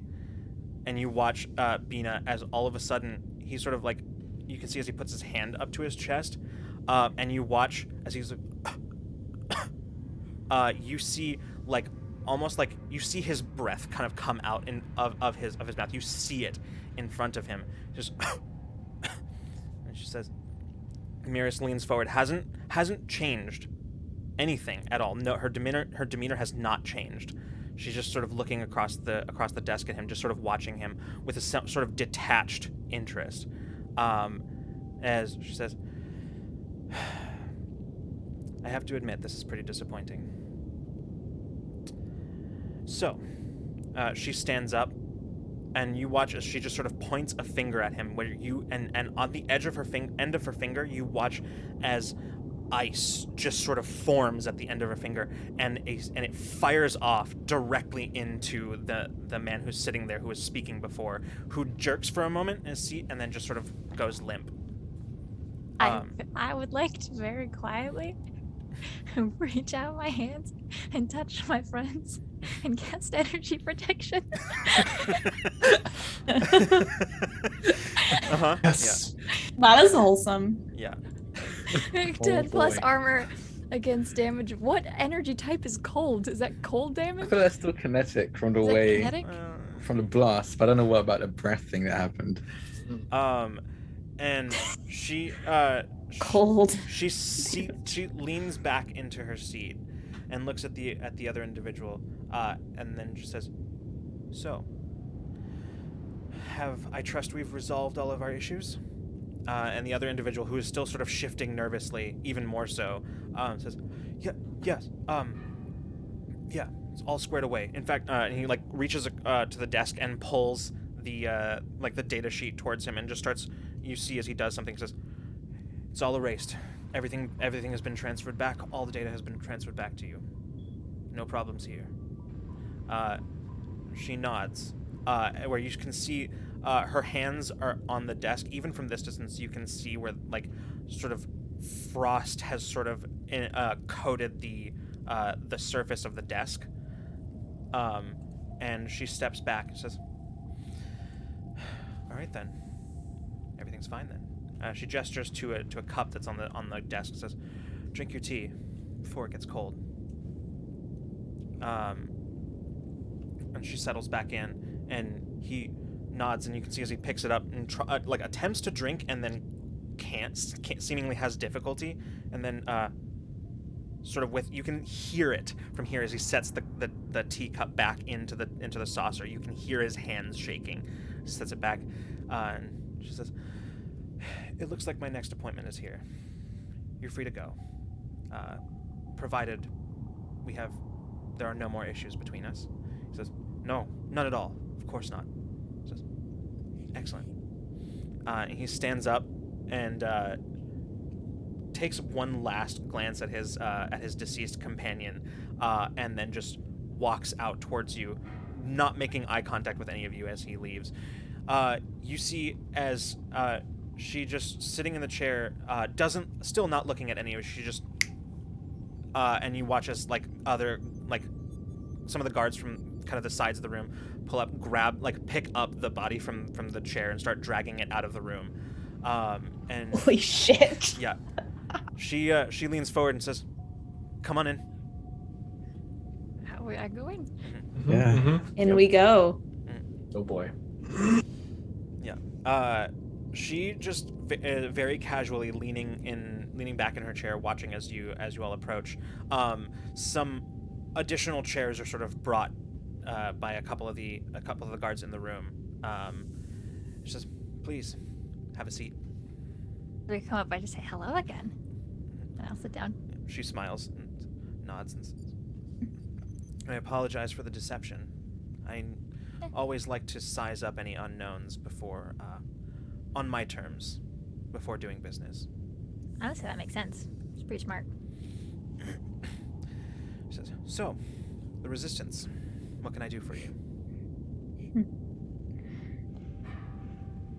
Is Riot in here with us? Also, question. No, you actually, at this point, is when you would probably first notice that Riot is, in fact, in this room, just sort of off to the side.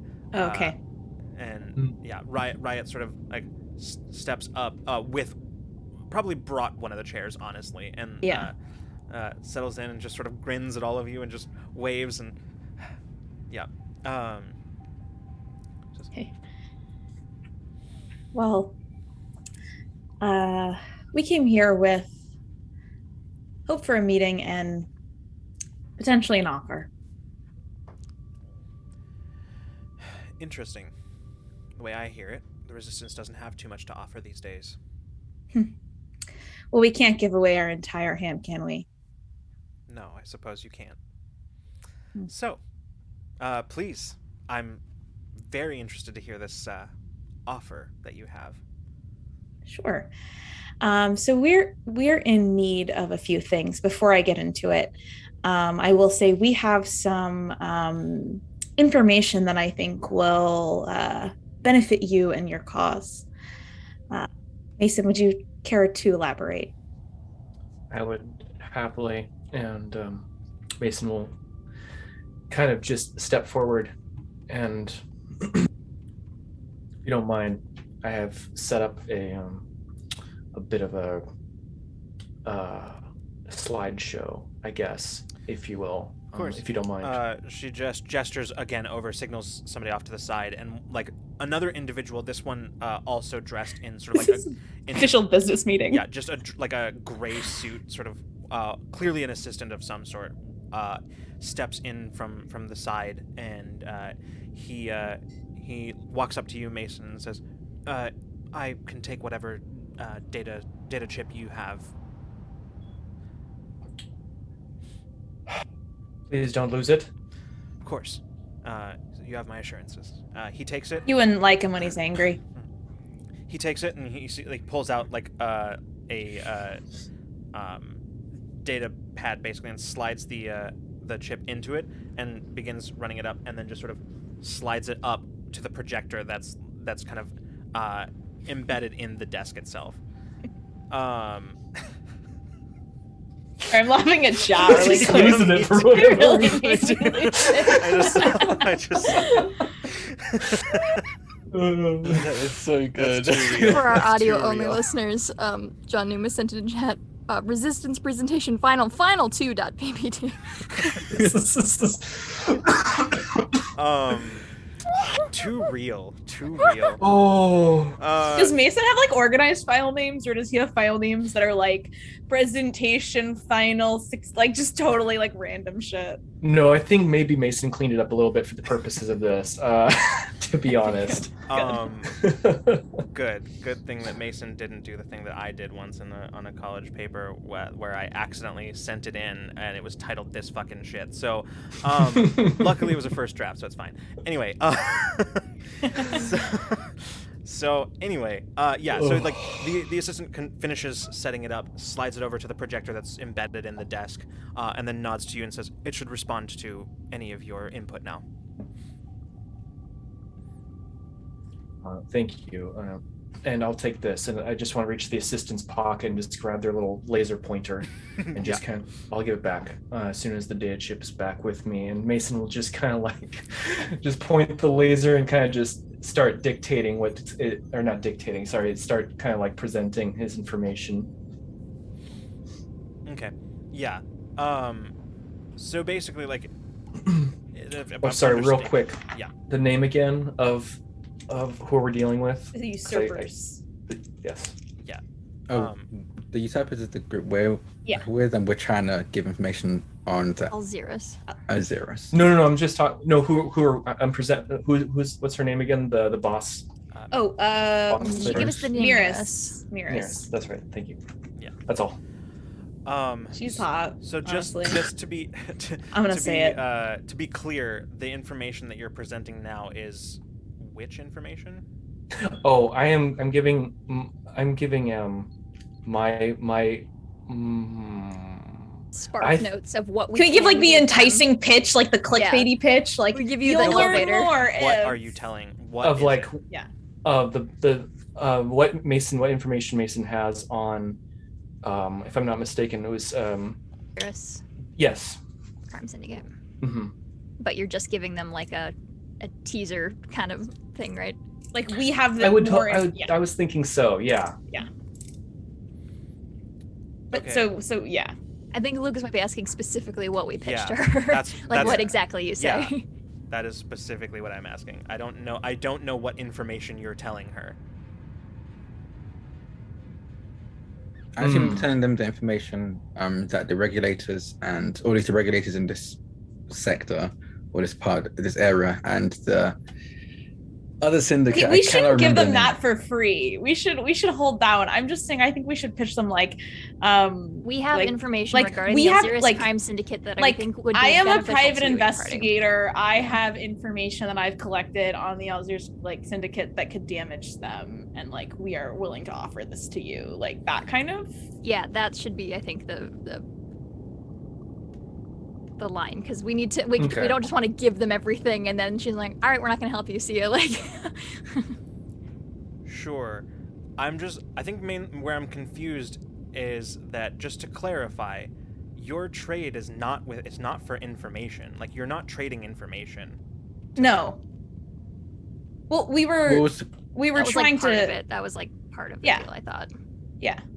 Mhm. So what I initially thought was that we were going to give them, or at least eventually give them the information of the rival syndicate and the regulators working together, and then offering ourselves to help destabilize Deal with the that, opposing Yeah. syndicate if they will help us with our problem, basically.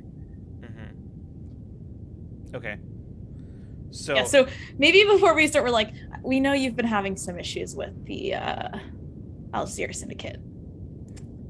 We might have a way to help out with that. And then Mason like goes into some information. okay, again, I don't know what information You have to. you're- We have to tell them Yeah. you have exactly to what tell we're me saying. what information you're telling them, because otherwise I cannot respond Yeah, in yeah, any yeah, way yeah. to you. Yeah. Like, you Okay. can't just say, we tell them the information. I don't know what information you're Yeah, talking that's about. fair. That's fair.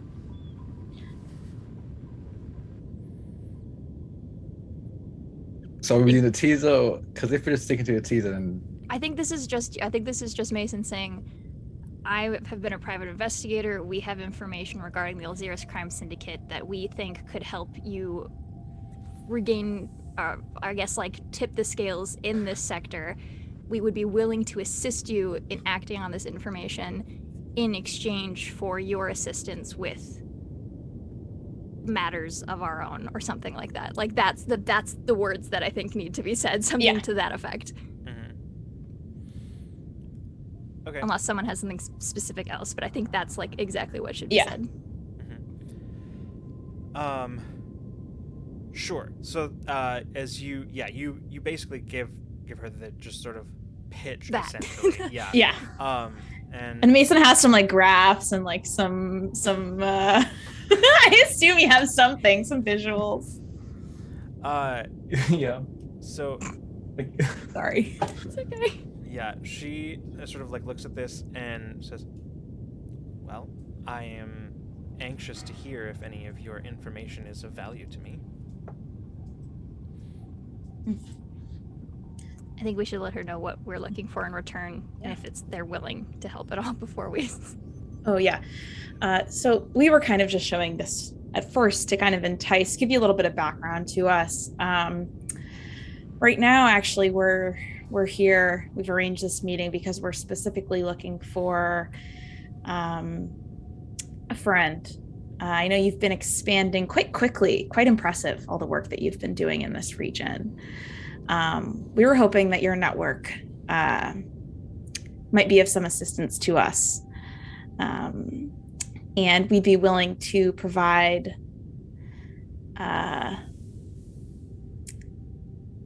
some, I think, very damaging knowledge towards your rivals.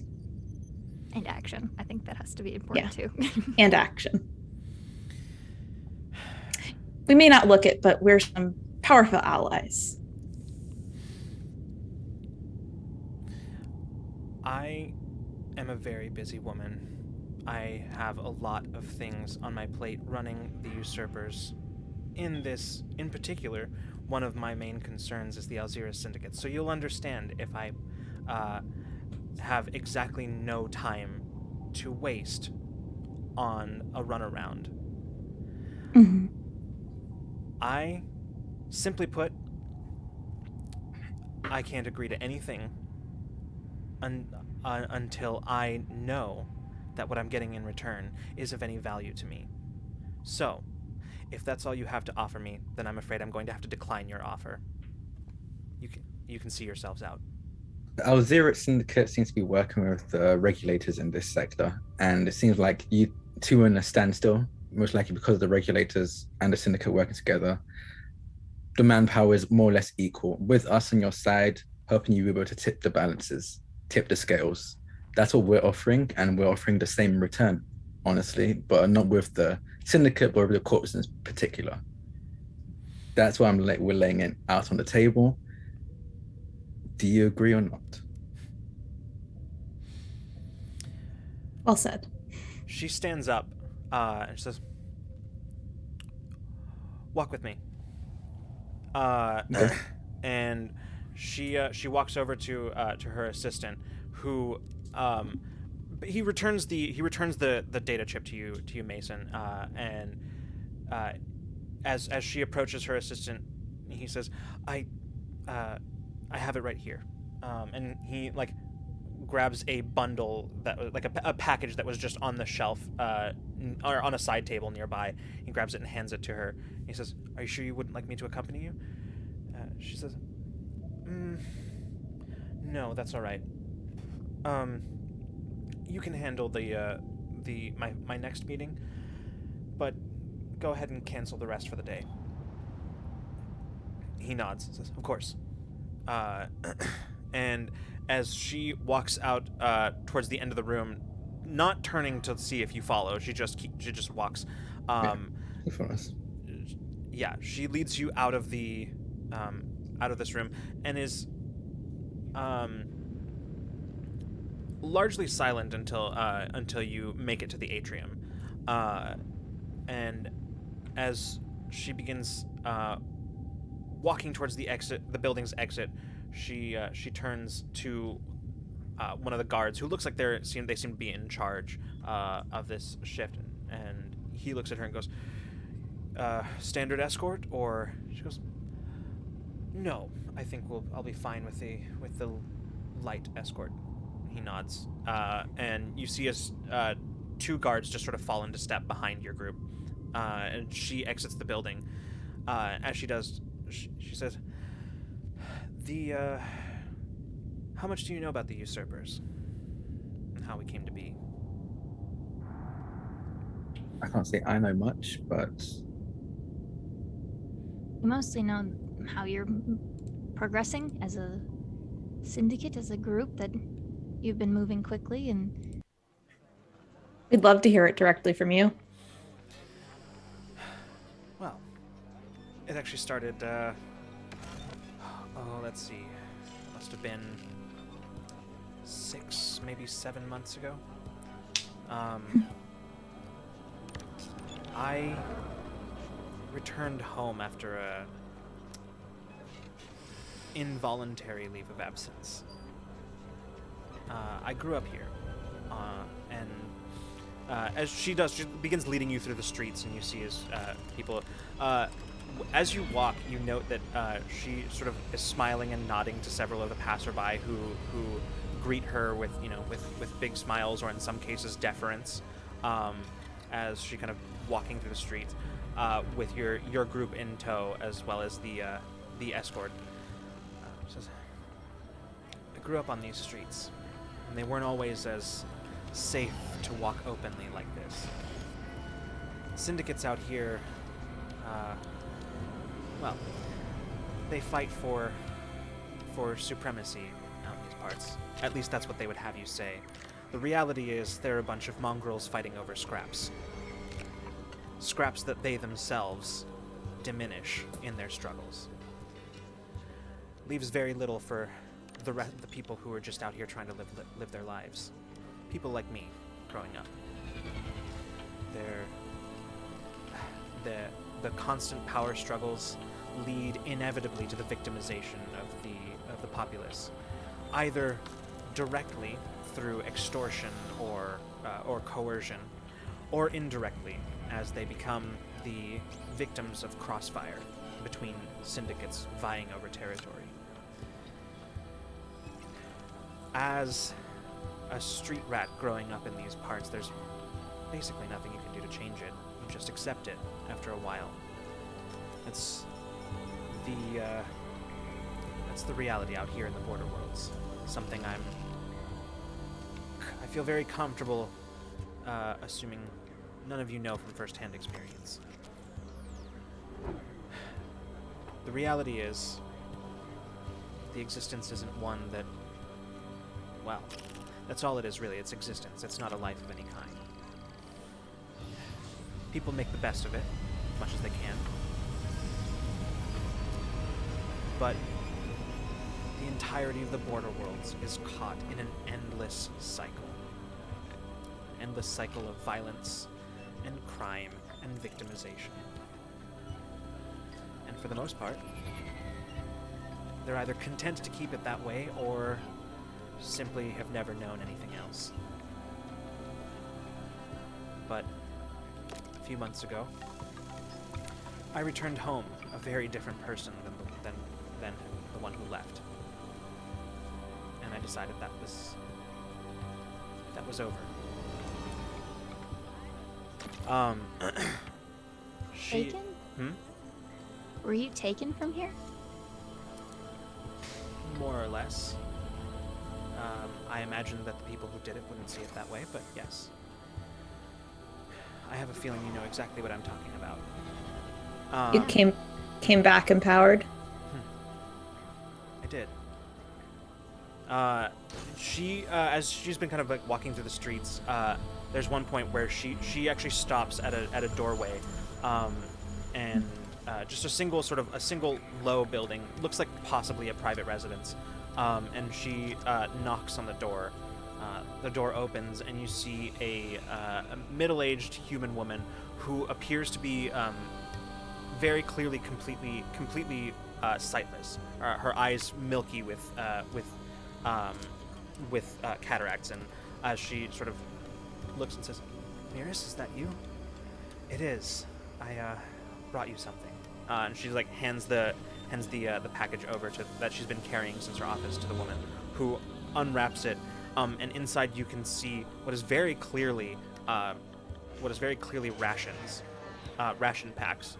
She just sort of like feels the woman. You can see that the woman feels them and says, "Miris, I told you there are many other people who need this more than me." And Miris says, "There are lots of people who need lots of things. This one is yours." Says, Thank you. Of course. Give my best to your family." And the woman smiles and retreats kind of back into the house and closes the door. Miris then turns and just continues walking through the streets. Says, "You know, it's funny. I didn't really expect you to recognize me, but you actually played a part in my return a few months ago." You were on that ship. I was. And thanks to your efforts, I was able to come home and rebuild. Bit of an understatement. So, as to your the reason for your visit. The thing you have to understand is that I built the Usurpers from those scattered pieces, from the scraps that other syndicates had spent time fighting over and spoiling in their petty disputes. Everyone trying to be the king of the next smallest hill. I decided it was time to end all of that. Bring them down, bring them all to heel, and then incorporate the people into the operation. Every single person that you see here, every single citizen that you pass, is a member of the Usurpers. Every single person does their part, and every single person benefits equally.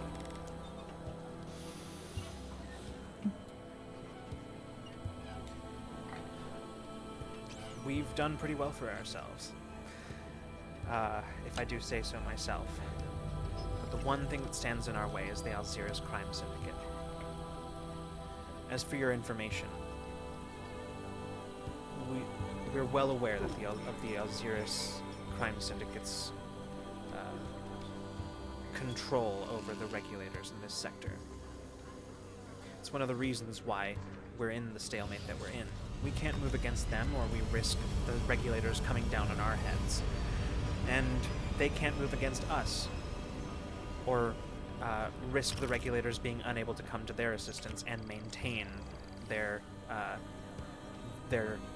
perceived neutrality. If the regulators in this sector were seen to be openly aiding a syndicate, well, then other syndicates elsewhere wouldn't stand for it. It would unify the others against them. So, they bide their time. We bide our time and look for advantages. So, you can understand my hesitancy at this point. I know well who you are, and I know what you're about.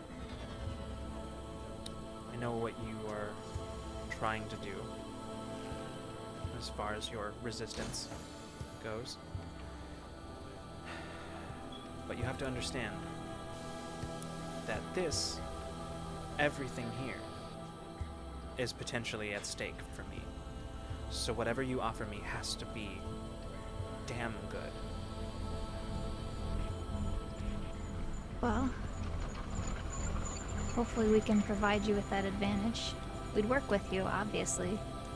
Make sure it met whatever narrow pathway we'd have to weave through to make sure that we didn't upset anything over here. But It sounds like to me that the only problem would be if the usurpers tried going against the Alzira. Why not just a third party that just so happens to have aligned interests with you? And how exactly do you propose to do this?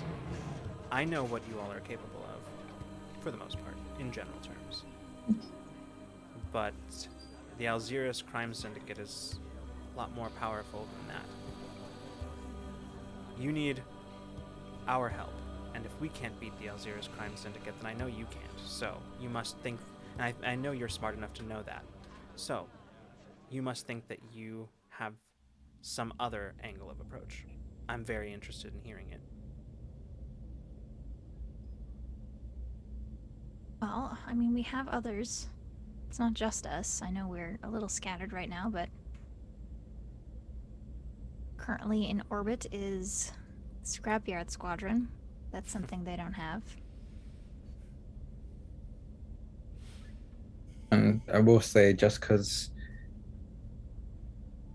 we need your help, yes, but I hope you don't take offense to this, but we need your help with the corpse, not a syndicate. What we're hoping for help with is considerably a bit more than the Alzira. So yes, naturally, we're not quite strong enough to take on the Courts, but doesn't mean we're not enough to take on the Azera.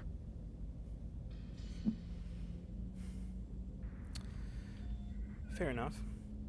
With all due respect, you have absolutely no idea what you're dealing with the Usurpers Syndicate. What if the regulators weren't under their thumb anymore? Well, if they lost the support of the regulators, then they would have to scramble to find anything to pull back their advantage. It would no longer be a stalemate, that's for sure. That instability be enough? I've done more with less. Bet you have. That's a start. Sure, there's something we could work with there. I have both worked with the regulators and gathered a lot of information about the Alzirus crime syndicate. I've lost sleep over it. Over the whole syndicate and Sly themselves. So if we don't go after the Alzira Syndicate, we just destabilize the regulators in the area. If they have to focus back on themselves, they're not going to want to put extra resources into a crime syndicate. Or at the very least, you could sever the purse strings. Okay. Your idea has merit. If we were to do this, what do you want in return? Sulan. Well, that's not exactly the answer that I expected, but...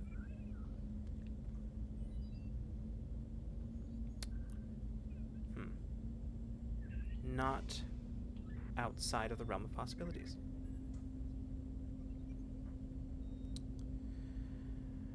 For the first time, she actually turns and addresses Riot. Says, "Riot, dear, what do you think of all this?" And Riot shrugs and says, "Honestly, I'm mostly here because they bought my debt, and this was clearing it, bringing this meeting, this confluence of interests, if you will. But if you want my opinion, I've seen this group pull off some pretty interesting things. This is the conduit racer I was telling you about, and Capital ships, you know. Right, so I don't know. I think if anyone could do it, it's them. Besides, they have a much better chance of getting in with the regulators than any of us. And As Riot's as Riot's talking, I want our shadows to all elongate and get super big. Boy. Oh.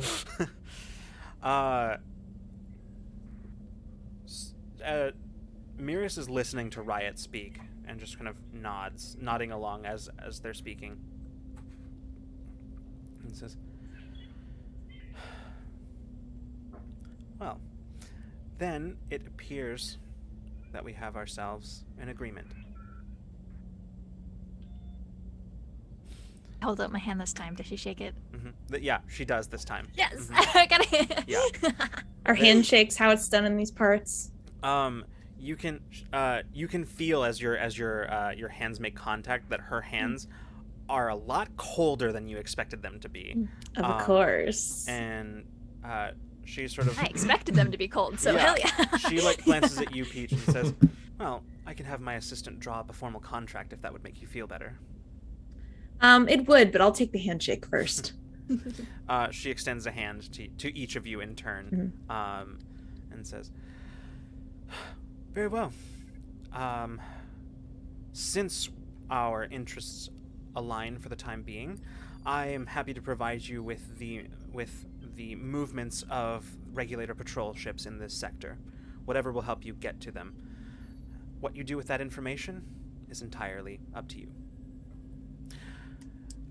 I am so sorry. I did not offer any of you any refreshments. Would anyone care for some tea, a meal? I'll take a tea and a meal. Let's head back to the compound and we'll iron out the finer points of this contract. You're welcome to stay as long as you like. You're welcome to come and go as you wish. For the time being, you are a guest of the Usurpers. Thank you. Thank you. We're happy to be here. You may also inform your vessels that are hiding at the edge of our sensor range that they may approach and establish geosynchronous orbit. Will do. I'll make the call. Um, I'm gonna before we turn. Is she coming? She's coming with us back, right? She's leading us back, she's yeah. leading you Okay, back to cool. the compound. Yeah. I'm just gonna say, I'm glad we got you out of there. She looks back at you, nods, and gestures sort of sweeps her arms outward and gestures at the small city and says, "So are every single one of the people living within this place, and soon to be many more." Your people here are very happy. They're happier than most of the rest of the border worlds. That means a lot. It does. I watched my home be torn apart by people just trying to get theirs. Doesn't feel good, does it? No, it doesn't. Well, you're doing a good job protecting what you have. Happy to help. Even better with the Usurpers Syndicate out of the way. Let's have dinner. And she leads you back to the compound. And yeah, basically proceeds to set you up with it's nothing fancy, but it's good. It's good food. And yeah, she actually does. As you return to the compound, she excuses herself and does not join you for the meal. Damn. But yeah, as you are eating riot or around full cheeks, just says, "I gotta tell you, I thought that was gonna go a lot worse than it did. I'm not gonna lie." We're not really negotiators, so I feel like it probably could have gone south, but That's what I had my money on. But hey, that's why you own my debt. So Because you make bad bets? that's precisely it. Yes. Yeah. I wouldn't say I Nice. make bad bets. I just make a lot of bets, and statistically speaking, a bunch of them are bound to be bad. fair enough. Yeah. Small world. Oh. People just have a way of finding each other. That's what I've found anyway. Are you gonna eat that? And points over, looks over at Mason. Just Go for it. and she Please. they lean across the table and grab the plate from you and just continue eating. You guys, this is like the first time they've seen something come of their actions in a way that was completely independent of Yep. them after Yeah. That's so the cool. This whole place exists because they got her out. All right, so I think this is actually a pretty natural stopping point. We're a little early, but Yeah. I think this is a pretty natural stopping point right here. So I think that's where we're going to end for the evening. So yeah, we'll pick this up again. Welcome, Next week. Raiders. Ooh, Hello. Two people raided. Cypher We had Unlimited. Cypher Unlimited. Hope you guys had a and great earlier had time. Split the Party TV Oh as yeah, Woo! split the party. Hi, I don't know if any of you are still around, but if you are, welcome. well. Thanks for the raid, everyone. So, yeah, thank you everybody for coming tonight, for watching all this. We will be back next week with more Infinite Horizon.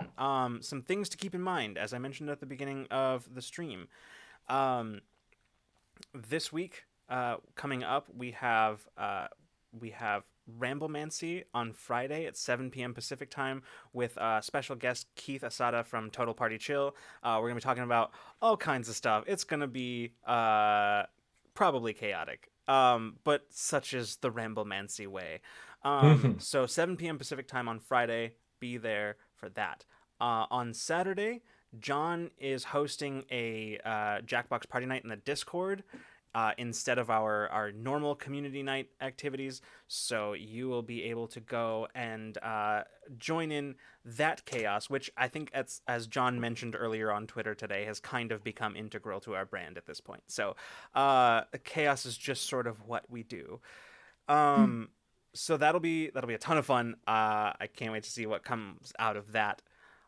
Republic City Rumble is over now. You can catch all of the previous episodes of our collaborative actual play series with Q Times, either on the Q Times YouTube or the Rule of Lore YouTube channels. We both have playlists for Republic City Rumble with all of the episodes in them, so you can go check them out there. The fourth and final episode will be up soon. My aim is to have it up there by the end of this week, so keep an eye out for that. That will be up there very soon. But if you can't wait, you can always watch the VOD here on Twitch. I think that's basically everything as far as Rule of Lore announcement stuff go. Just reminders about all that stuff. Take it away, cast. Power Play Season 4. What the fuck? Q Times. 5 p.m. Pacific. Do that. I also have other stuff that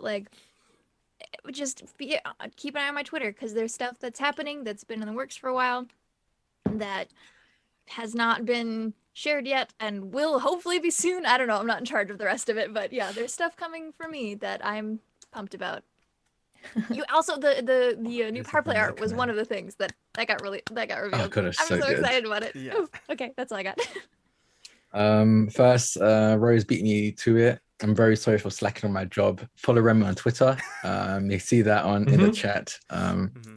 If you're watching, love you, Remy. Also, if I'm gonna be, I think Stella Luna might be in chat right now, but on Friday I'm gonna be over on Stella Luna's channel in their D&D campaign called Unbound. I'm gonna be guessing as a character that I'm not going to reveal yet because it's very fun, and we've been talking like non-stop about the character and what kind of lore drops I'm going to be helping drop. It's going to be great, and that's at 9 p.m. Eastern on Friday over on Stella Luna's channel. What else? Emporium, as well as everyone. So everyone in Emporium, which is the Twitch team that Friends Roll Dice is a part of, we're going to be raising money for Trans Lifeline on Friday, Saturday, and Sunday of this week. We're going to be running a 2-shot in partnership with Utopia. So we're going to do one of them on Utopia's channel and then continue it over on Friends Roll Dice the next day. So check that out. Just follow us on Twitter, Friends Roll Dice, and follow Emporium Twitch on Twitter to see what that's all about. Excellent. If you liked what you saw here this evening, or any evening that we're streaming, and are also curious about what that bar down there is about, we have started encouraging people to support us outside of Twitch, just because because Twitch is Twitch, and because it is overall better for us. So if you want to support us, you can do so through any of the ways that we've had before, such as our Ko-fi, our Patreon, all that. However, now we have an additional way where we are promoting our sort of donation goals through our Streamlabs tip page, which is what the bar is tracking below. And every month we will offer a different donation goal to reach, to sort of have some little fun stuff. The Jackbox Party Night this Saturday is one of those things.